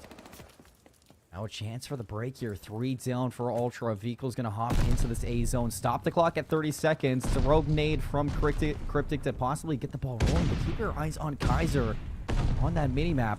The full flank around. Cryptic's going to find the kill on the Hixie up top. Kaiser from behind going to start this pinch. It's a second tick not locked down, but the first tick not even locked down at all. Kaiser has been doing it all for his team to get right back into things. And Vehicle holding onto this A zone with everything he has. But Three Kings doing a great job at making sure that Ultra and Academy NA are burning so many resources just to get this done. Yeah, Scrap gets hit by about 4 grenades at the same time. Poor boy goes down. Ultra dove onto A, though. That presence from Scrap over by B has just shifted the defense around enough. Second tick, I don't think fully comes through, but there's reinforcements here to try and clean it up. His second tick locked down. 3 down for Three Kings. Scrap really opens this one back up, and that third tick, it is going fast. Nobody to sack it just yet, but you can see the forward progression of Ultra Academy NA just locking things down here so far on Gavitu's first round. Even lives and P1 control in NA's favor. This has been a very solid attack round thus far. Yuli might get 2 very important kills, or that could have been the round right there. We're down to our final 60 seconds, so NA have got to put the foot down just a little bit, and that's a massive kill from Hixie to pick out Yuli and give them back the anti-aircraft control. Three Kings, though, they were able to flush out their spawn, so now all eyes forward for this next offensive hit out of Ultra Academy NA. I think the one thing you have going right now if you're Toronto is that nobody's on the flank here from Three Kings, so both teams just have to keep their eyes forward. Inside of this next battle, Yuli caught inside the boat. Vehicle's going to run him down. It's the trade from Kaiser, hopefully, to bring Three Kings back into this. But the clock is stopped at 36 seconds, and all the kills are going the way of Ultra right now. You got Mind to kill the Mohawk, leaving Hixie alone. A brilliant toss nade from Yuli will take down Ultra from that zone for now. And we're back to an even live count, 7v7. Yeah, Three Kings hold on by the skin of the teeth there. I think Vehicle actually gets very unlucky a little bit with timing. He cuts across 3 players, essentially. If that changed very slightly, he maybe picks up a 3-piece of his own. Huge kill here, an opportunity, but only 10 seconds left to go, and maybe too far for the NA players. It's desperation here from Ultra. Vehicle's going to get cut down. Mohawk, can you even touch at this point? Kaiser's set up with the angle in the back. And Scrap's just going to let the time burn. Ultra Academy NA, it was a fantastic start to that round. Almost perfect to get onto the A zone, but Three Kings, a flank out of Kaiser, brings them right back into it, and they ride the wave to the rest of the series. Yeah, almost a what you would expect kind of Gav round nowadays in Control. You'd get A, and then B just turns into something that is so difficult to get. You really have to make those spawn flanks pay off, or get yourself locked down inside that tank. And it felt like every time a NA player got themselves into the tank, they were caught by a really well played grenade.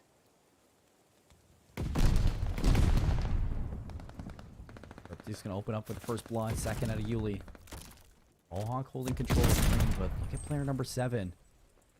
Kaiser all the way around the beach over towards B. Hasn't made his position known, but finally going to hop onto the B zone. Stop the clock at 1:07. Should pull some attention away from Ultra Academy NA, but look at the rest of them are just going to keep picking away at the lives. Over towards the spawn of Three Kings. They peel back, look to take down Kaiser. Still alive on the inside. Cryptic, a huge kill to Mohawk to back him up. Looking to fly on forward now to back him up, but Scrap's going to find the nade. Cryptic to go down. It's 3 written off here from Three Kings. NA, hold on. I do. I was a big fan of the adjustment change there. Hixie was just more than happy to trust his teammate to clean Kaiser off the point and instead challenge from the front, avoid a pitch situation happening. Shows how much belief this side have in each other. We're down to 45 seconds for Three Kings. One tick on B. You need to start making some A movements, or this could be a very, very difficult round from here on out. Win there for Mind, but is it enough? Hasn't so far. Hixie on the crossfire. Hixie shouldn't be able to do that. Mind be thrown through a loop with that one. 30 seconds left for Three Kings to escape their spawn. You see the whole map control for Ultra NA. There's backup for the backup. At the moment, Mohawk trades out Yuli. 19 seconds left. Cryptic has to cross the beach to get there. Hixie gonna spot him out, but Cryptic, what a big win there. He's gonna keep this alive for Three Kings. Huge play indeed, and unfortunately for Three Kings, he will fall. A tick of A progress does come in, but a well-played grenade out of Hixie. A two-piece out of Hixie will clean A off. And as this stands, it will be Ultra NA with a one tick more progress. And that B tick came in for Three Kings at the early stage of the round. It looked pretty good for a moment, but Ultra NA repel absolutely everything from there on out, giving themselves that little bit of a lead in the tick counter. Something so important in Gavutu. We so often end up in round 5s because attack is so difficult to do. You do want that defensive end. Ultra NA putting themselves in the best possible position for it. You never really saw Toronto trip over themselves when they were backed up against the ropes in that round. I mean, Three Kings, they did have a great break off over to B, but, I mean, Ultra trusted in their teammates to clean up that B zone, and the rest of them just pushed on the extension to pin Three Kings into the spawn again and again, just chipping away at the resources. Now we flip sides once more. Ultra back onto the offense. Had some moments where they could have won it out, and look at that opening from Hixie. He's going to line up two. Neither of them looking at Hixie. Scrap a third. It's a flawless break into the A zone. Hixie having himself a map. Cryptic manages to finally shut that down, but that'll be a lot of information. Mohawk will get the first. Mohawk knows where the second is and does pick it up. So, A likely going to be caught here. Mohawk's looking to put pressures on the spawn, and Hixie manages to get up into P1 as well. Three Kings, be careful that they don't just let this one completely slide. Well, Hixie is playing out of his mind today. He woke up on the right side of the bed, Andy. 20 and 14 in Gavutu control, and he has just been lights out. Whether it's in the series against Three Kings or back against Electrify Steel, Three Kings will manage to hold on for now. They even find two more to keep Ultra NA on their toes. Mohawk extending over towards this tank. Will get eyes onto Cryptic. Big kill there. Should pull Three Kings away, but nobody budging just yet. Mohawk hasn't touched down onto this one. Mine's going to catch him from behind. 3 down again. That's a bit of composure here out of the Three Kings. Was very worried for them not long ago, but they've managed to stick this to NA and pull it into the final 30 seconds. 4 lives up as well. They can battle this back from the front as well. NA is spawning so far away, and they've essentially got to sprint into this. The opening, 2 down. Did scrap to stay alive over towards P1. You're looking at Cryptic now in a situation where he can chip away at Ultra's teammates. Trying to get into the zone. Hixie all alone. They line up, still alive. Hixie single-handedly holding things down over towards A. That A zone will be captured, and Three Kings heartbroken off of that play. But who else but Hixie to keep things going for Ultra NA? I spoke about it, the top of the map. You want that SMG presence around the boat. You want the AR presence when it comes to this next one, though. I expect to see the flexes move on over, unless they're going to start hitting the flanks. But Vikal was the man last time to start trying to put pressure in through the spawns. Do we see another big rotation out of him? Only 5 lives to go. He's going to have to be perfect from this point on for the Ultra. Hawks looking for this player, lurking for the beaches. He's actually going to peel away. Seems like Ultra just want to rush down the middle of the map. The only thing is that Three Kings have him surrounded. I'm still looking at Kaiser in a position where he can still cut off some of these lives, but Yuli's going to back him up and kill him to scrap. Hixie has to fight this one out. Not able to catch this kill just yet. Yuli's finally going to go down, but now you're looking at Kaiser on his tail, hunts him down, shots him out, and Three Kings keep the lead. Kaiser's made so many of those kind of plays throughout this series. Flanks, difficult timings, playing his life really well. Doesn't necessarily have the KD to show it, but he has made some really heads-up movements across the map. And another one there, he's well aware that the Ultra players know he's at beach, but he knows he can just buy time and not allow Ultra to set themselves up comfortably. It's a really good job of seeing out that round. 2-1 up.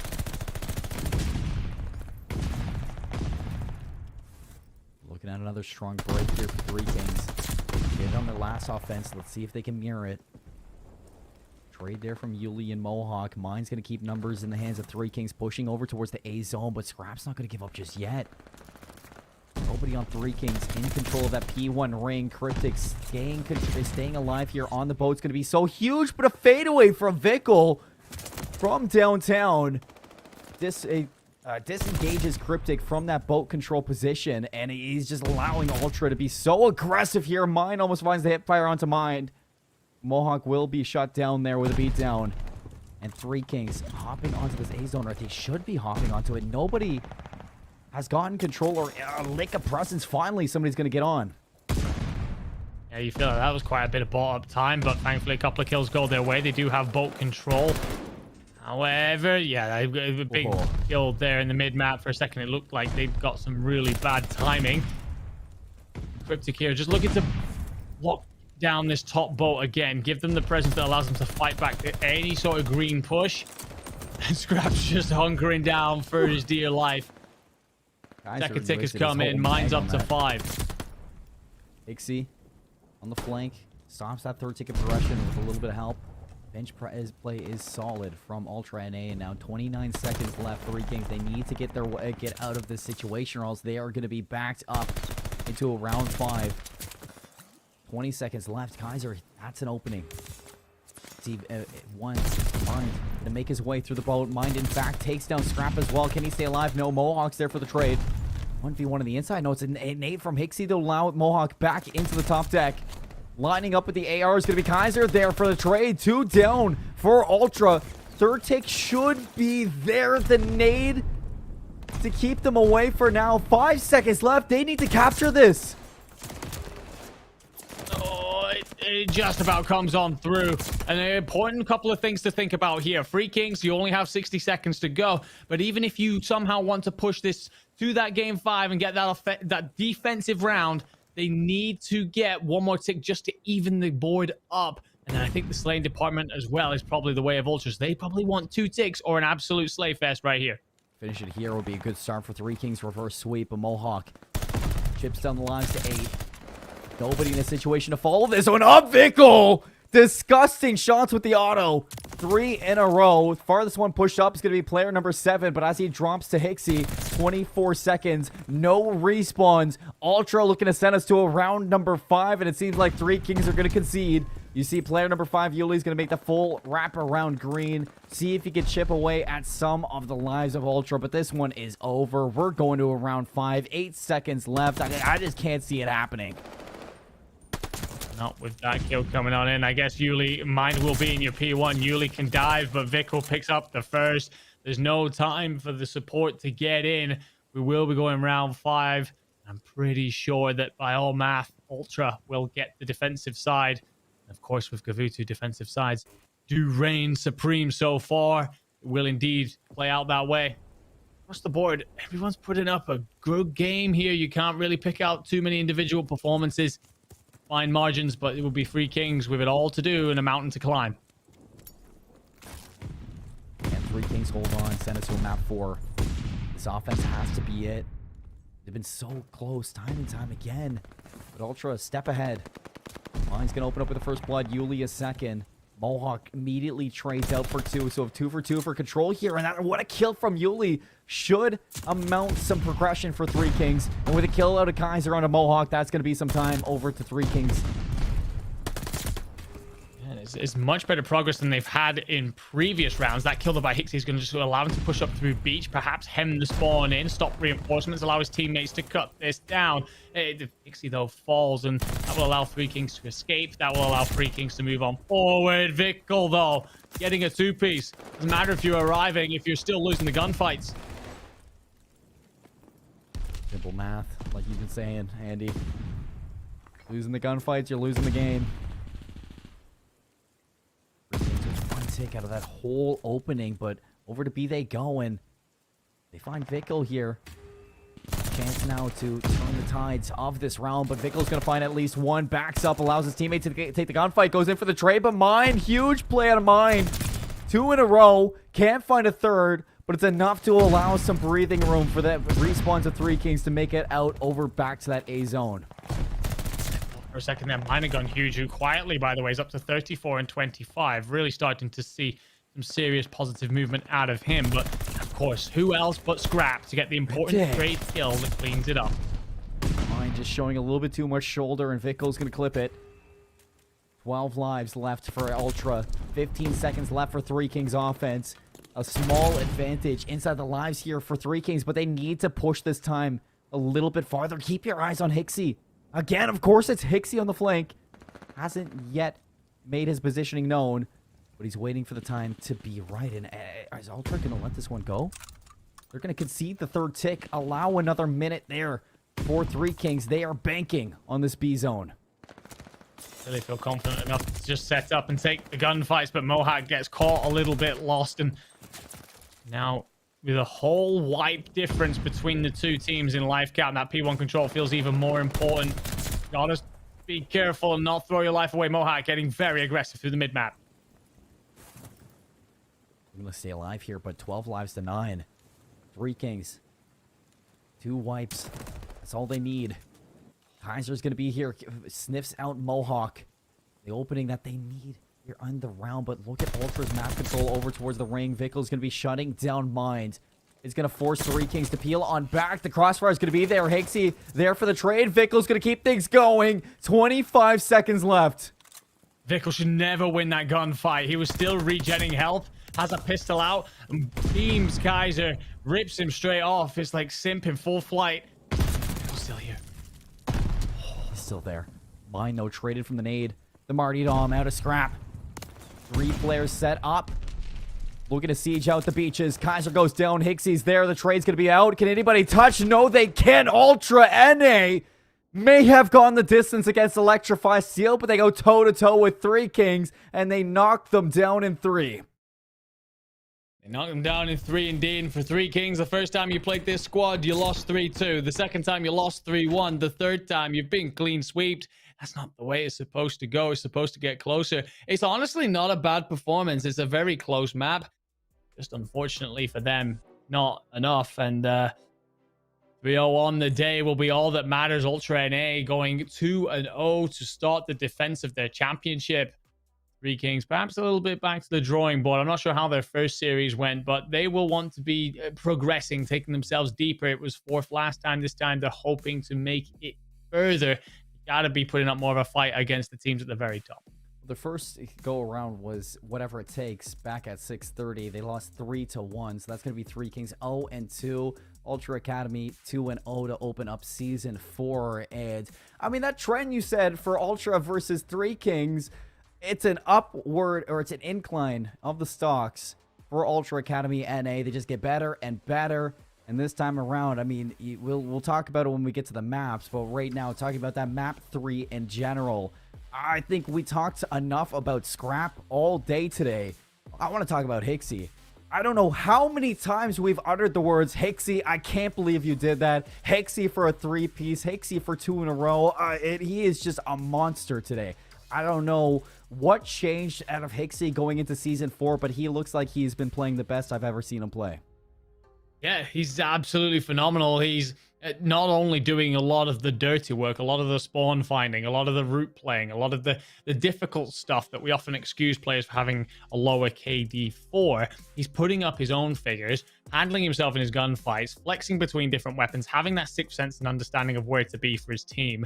And yeah, time and time again, we called it Hixie. Watch for Hixie. Someone catch Hixie. If you're one of the Three Kings players, you must have been thinking throughout the entire respawns of that series, can we just talk about where Hixie is for 5 minutes just to figure out a way of putting together our own setup without him interrupting it?